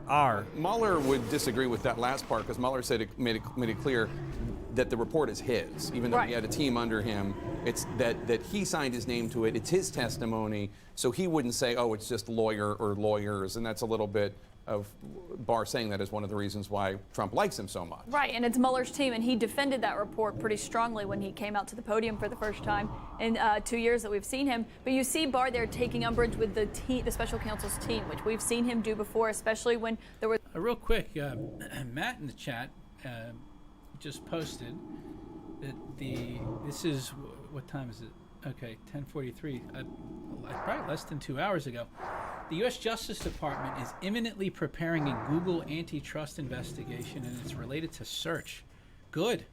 Ooh. That's, I'll probably do this article tomorrow, but I found it on The Verge. I'll look for some other sources. The Verge is bullshit. But, with shit like this, they're basically just reporting what's happening, and that's great. That's great news. I mean, certainly the idea that the government's going to fix this is kind of wishful thinking, but it's at least something. Even if something happens where the social media companies get nervous and then they stop censoring, at least that would buy us some time until alt tech kind of takes over. So even if that was the end result of this, that would be fine. Ultimately, I will never trust Google or any of these sites again.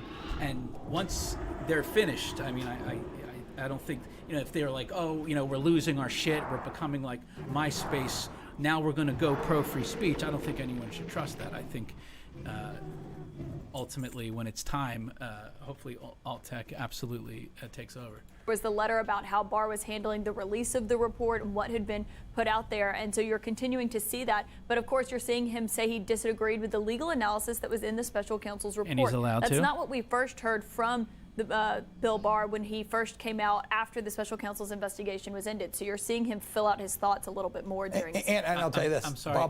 When did Bill Barr say that he agreed with the legal opinions in the second part of the Mueller report about obstruction of justice? When did he say that? I missed that. Is she making that up? Maybe he did, and I just missed it, but I don't recall him saying that. Barr gets, excuse me. Bill Barr. I think this shit has just gotten worse as far as just making up. Everything is made up at this point. Everything. Oh, my God. You're dating yourself. No, Mueller. Mueller. Very different. Bill Barr. Too many actors. But Mueller goes up. Did they just change the number again? Chad just said it's 13 now. Did she just say 13? Oh, my God. All right, so yeah, it's 8, 14, 13, and 10, I think. Before subpoenaed or not subpoenaed, he's going to say, read the report. Read the report. But this is the problem here, Jay. This is my problem, is you have an activist attorney general who's going out and actively spinning the American people, and I would argue told lies in his first press conference. And then you have the person who knows the truth, the taxpayer-funded expert on what has gone on, and he won't talk. And this is what we wonder why we can't seem to get resolution, because because the people with the facts are leaving a void. He wrote a report. He wrote a 400-page report. He did talk. Well played. He wrote a 400-page report.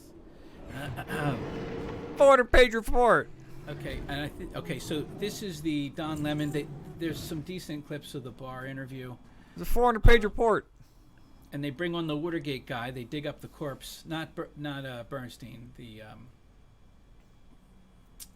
hell's his name? I mean, you'll see it on screen. But and this is probably going to be one of the narratives for the next few days in regards to what they take away from the Barr interview. Pickle Jars for Hillary on Streamlabs says, lawyers talking to lawyers is now influence. Isn't that what lawyers do? Oh, yeah, it is. Why is this an issue? Because it's Trump's lawyer. Anything Trump does is some sort of scandal with these abortion survivors. Cuomo needs to sleep with the fishes. Then it says C. I think he got cut off. Or maybe that was, it's SEE. That could have been a C, Kyle. I don't know. Anyway, it's interesting. The phraseology is similar to when they talk about the election. They say people tried to influence the election, and in a lot of those instances, it's just people posting their opinions about the election or posting memes about the election. Hopefully that definition is completely rejected. It doesn't seem to be rejected by the social media companies.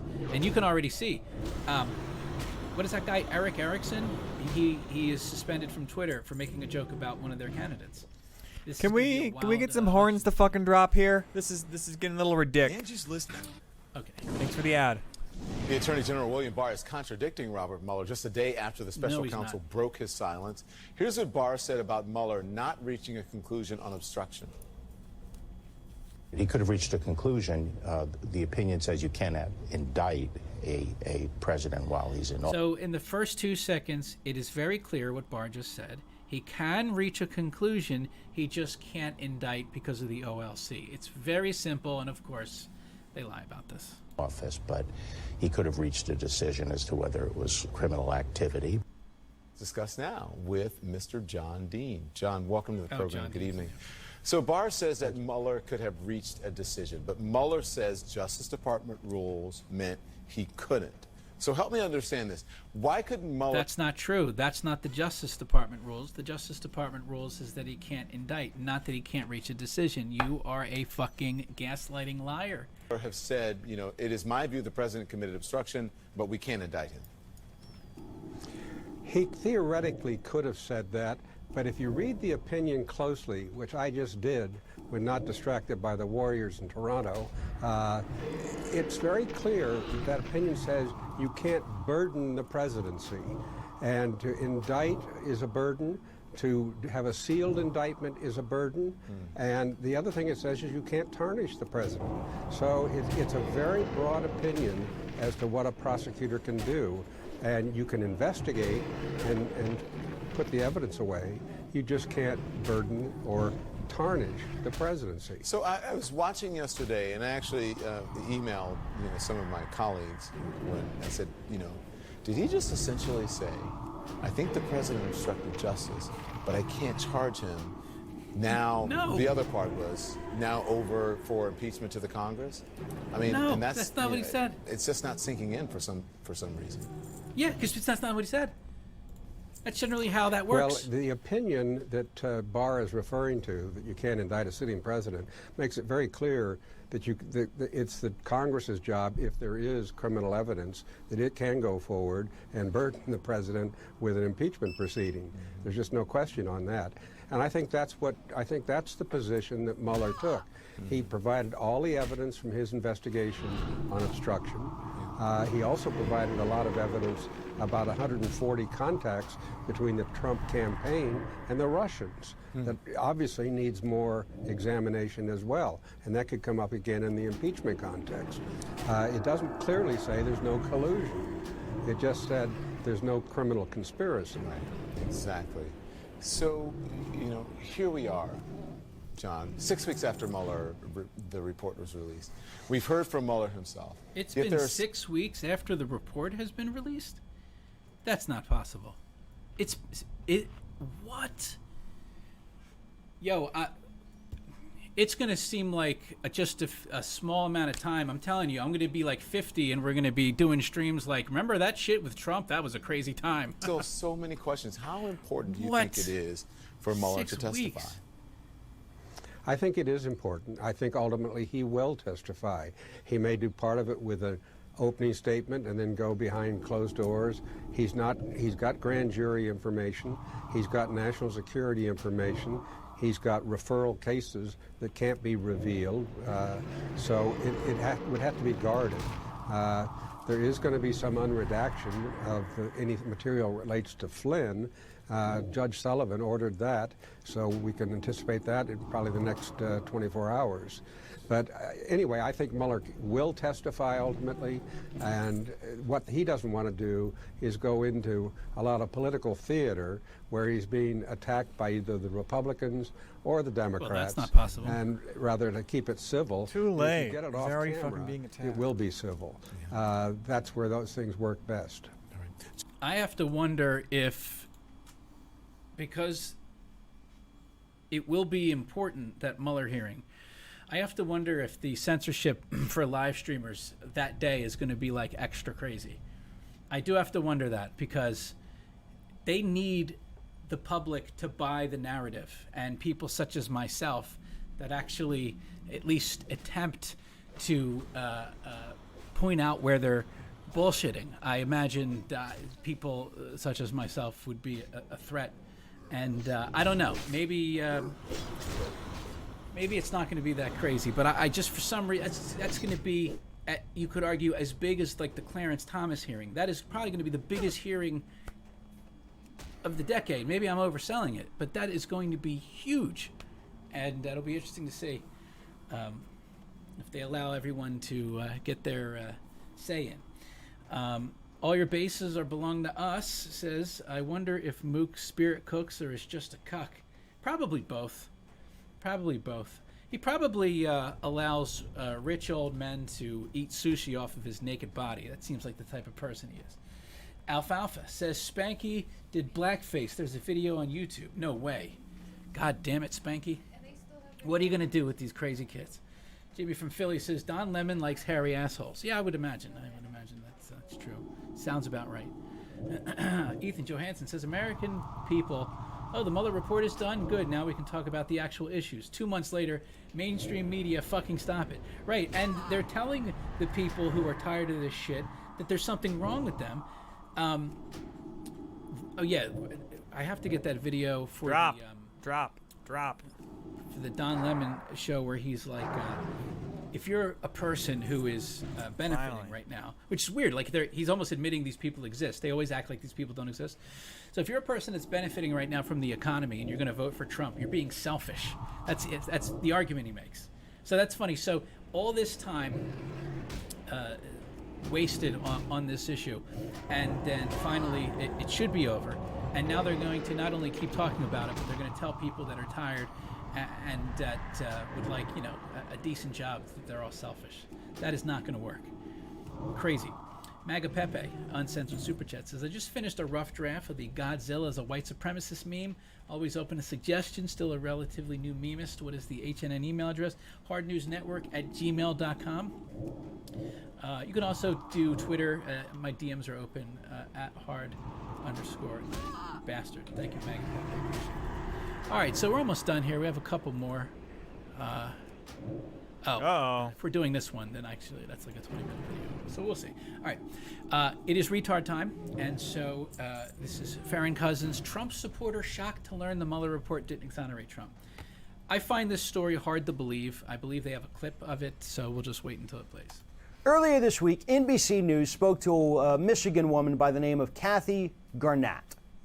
And Ms. Garnett had just attended a rally by Republican Representative Justin Amash, who, as we all know, is the guy making headlines right now as being one of the first Republican members of Congress to call for Donald Trump's impeachment. Now, Ms. Garnett attended this rally fully expecting to basically bust Amash's chops on this whole impeachment thing. She said she went into this thinking this was a dumb idea. She hated the idea. You know, everything she had seen and heard about the Mueller report said that it exonerated Donald Trump.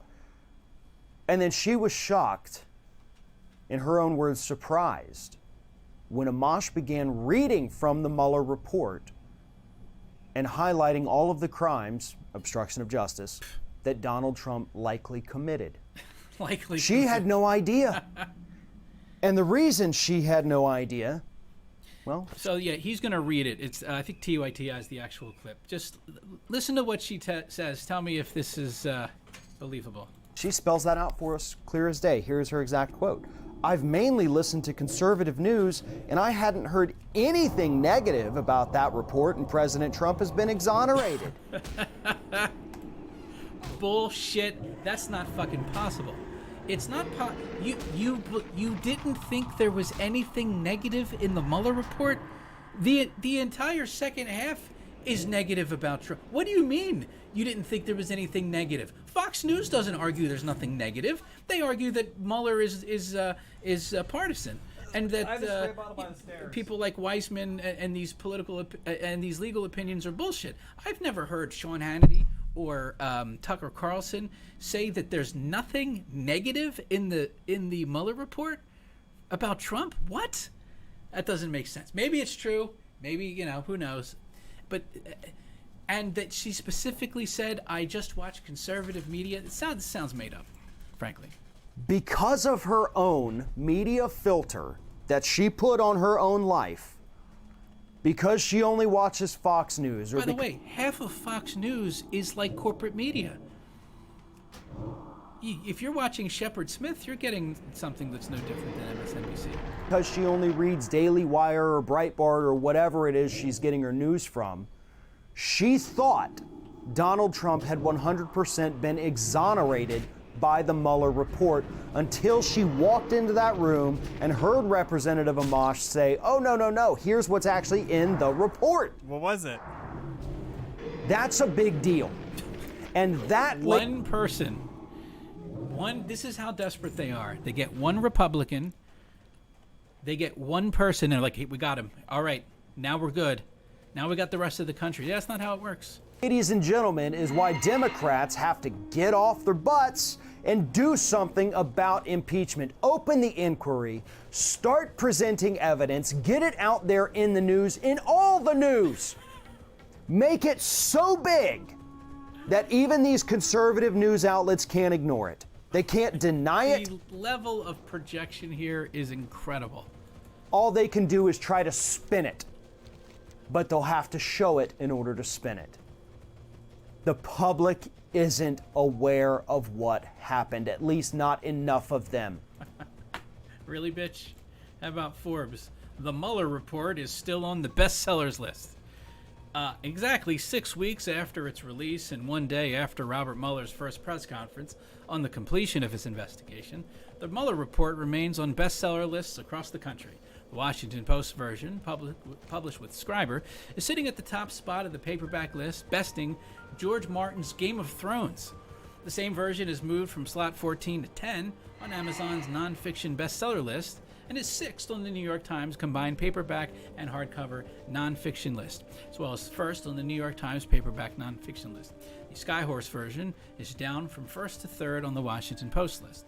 Perhaps most notably, on Amazon's most read nonfiction list, the Audible audiobook, which is free, is at slot 17, up from 19. Although we don't know how much of the report listeners actually engage with, we know they listen to at least a bit, metrics we don't get from readers of physical books. It's likely that consumers are finding the massive report easier to consume in an audio format.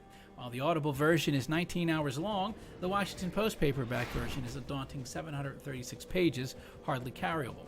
While the report was initially released as an extremely portable PDF, such a format presents accessibility and user experience issues. Ebook versions have come onto the market, yada yada yada, blah blah blah. Farron Cousins is full of shit. Why? Because of their selective filters. Projection again. If these people branched out from Fox News or from any of these disgusting right-wing websites for even just a few days, if they broadened their horizons, Disgusting right-wing sites, and read something else for a change, even if only for a day or two, they would learn so much. But they refuse to do it. They're happy with their little niche that they've, blocked out for themselves with media selection. They like it. It's comfortable. It gives them their own, reaffirmation of things they already think, even though those things are false and what the networks are telling them is false. This woman had her eyes opened, and a Republican calling for Trump's impeachment opened them.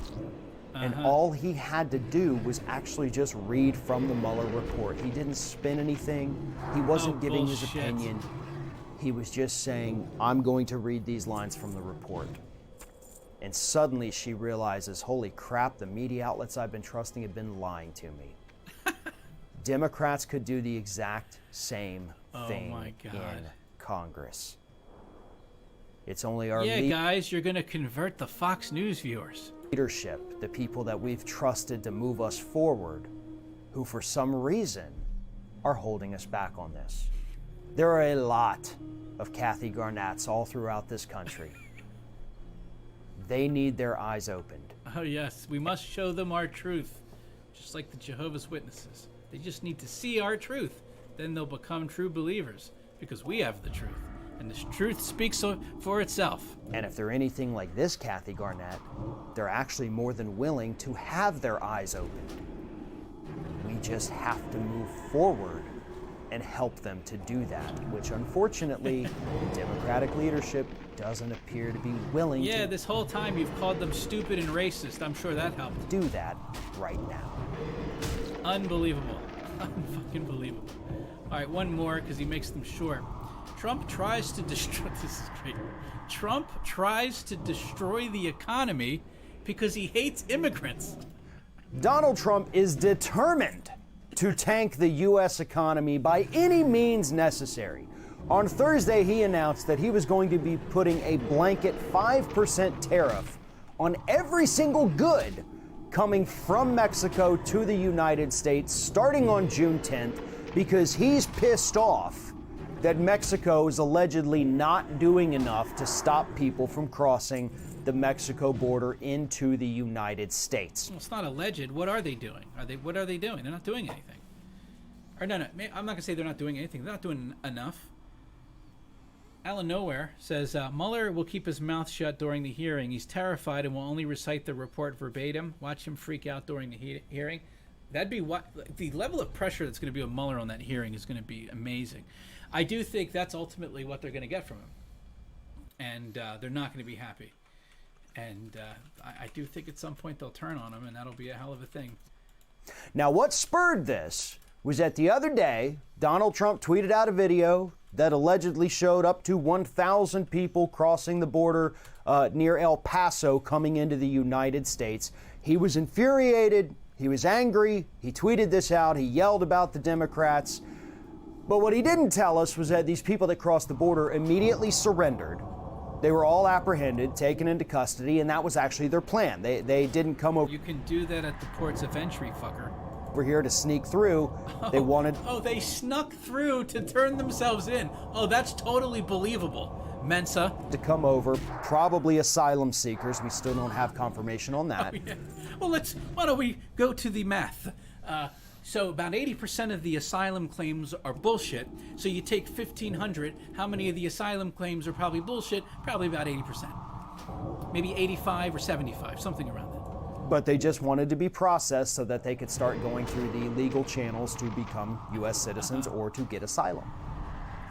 Had to sneak in illegally to become citizens. Nothing untoward about that. That's completely sane. None of them killed anybody. None of them stole anything.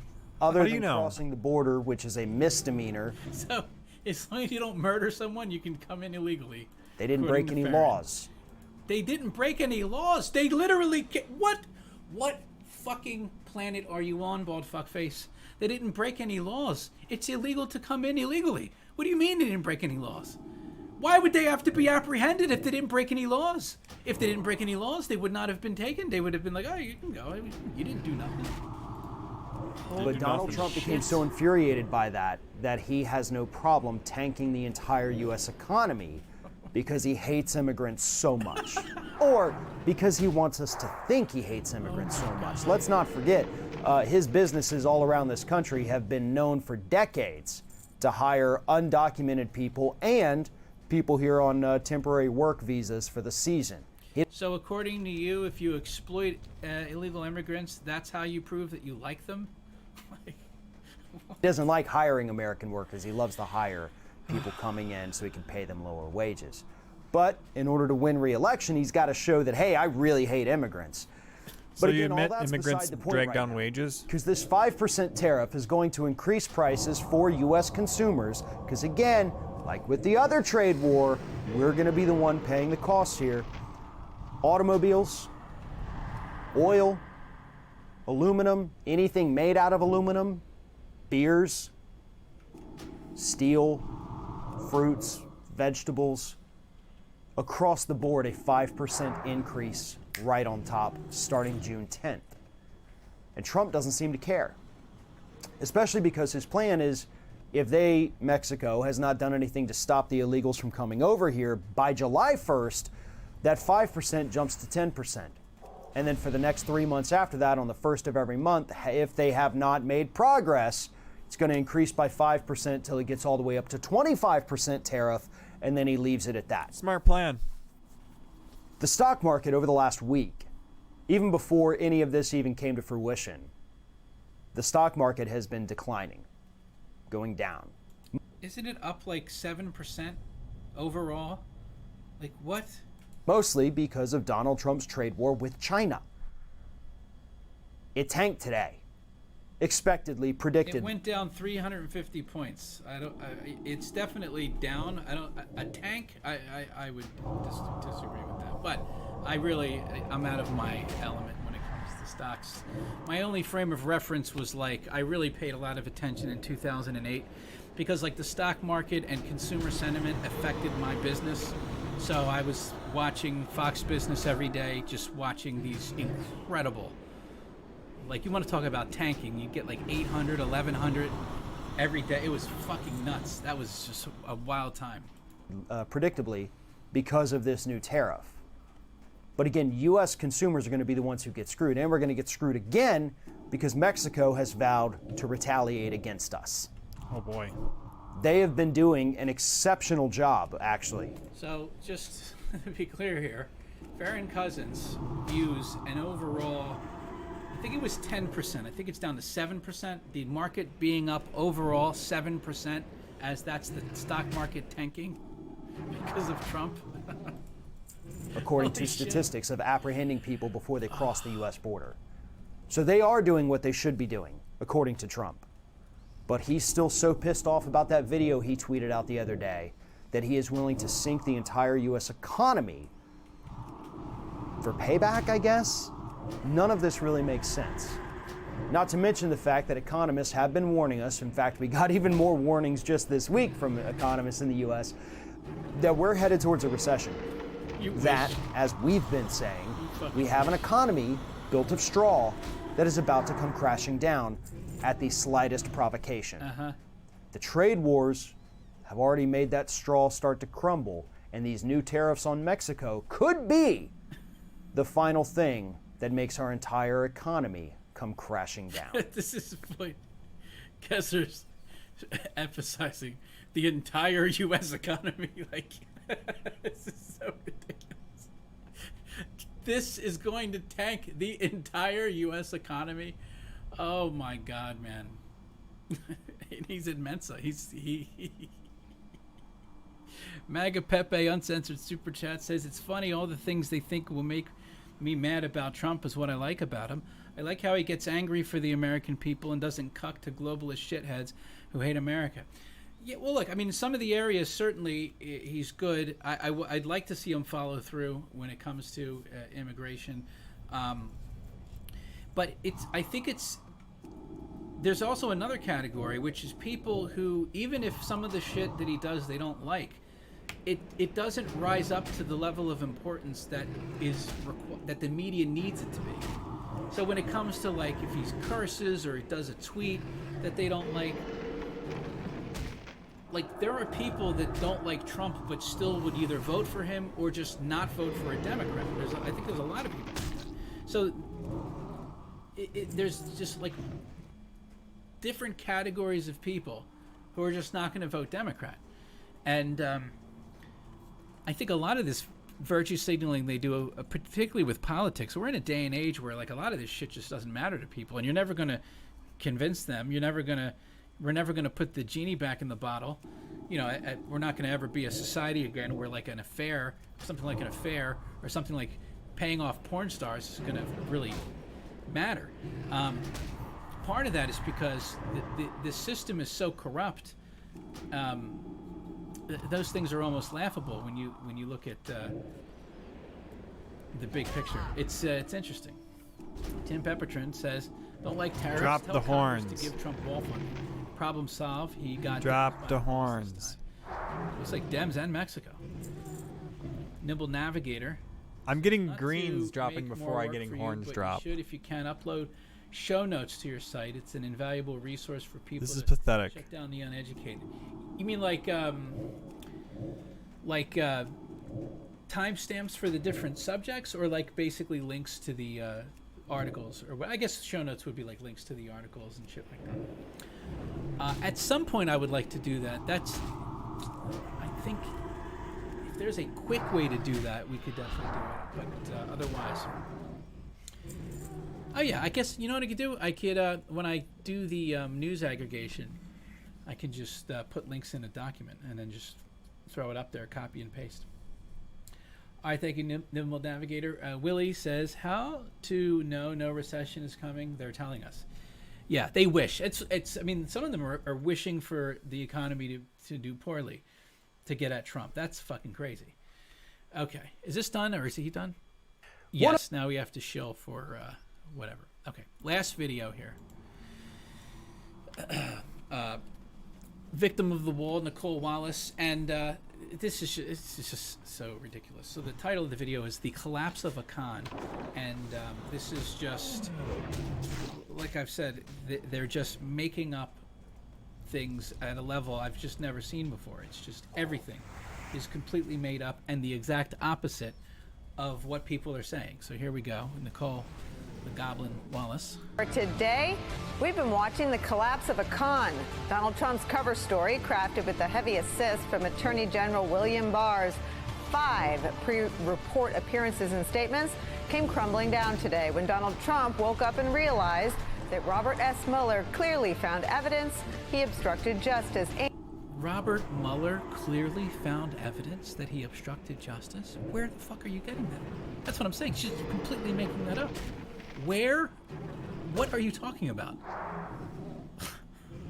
And that he had unseemly contacts with a foreign adversary. The fatal blow to Donald Trump's fragile state. If that was true, the Democrats wouldn't need Mueller to testify. It would be over because they would have something definitive that they could point at to say this is why we need to impeach him.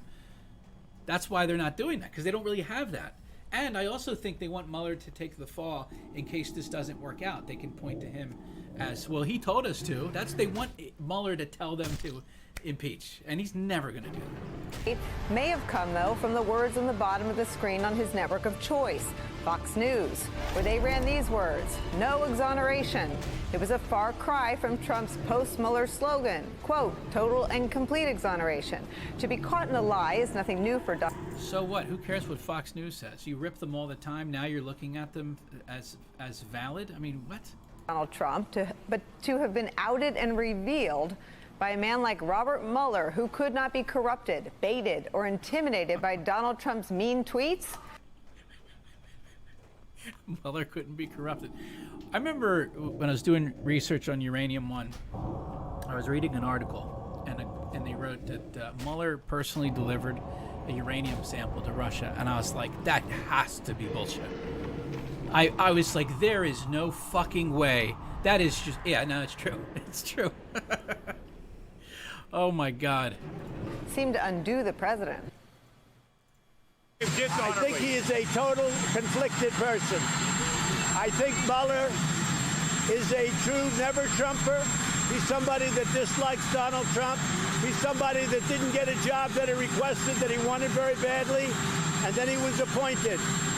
And despite that, and despite $40 million, 18 Trump haters, including people that work for Hillary Clinton and some of the worst human beings on earth, they got nothing.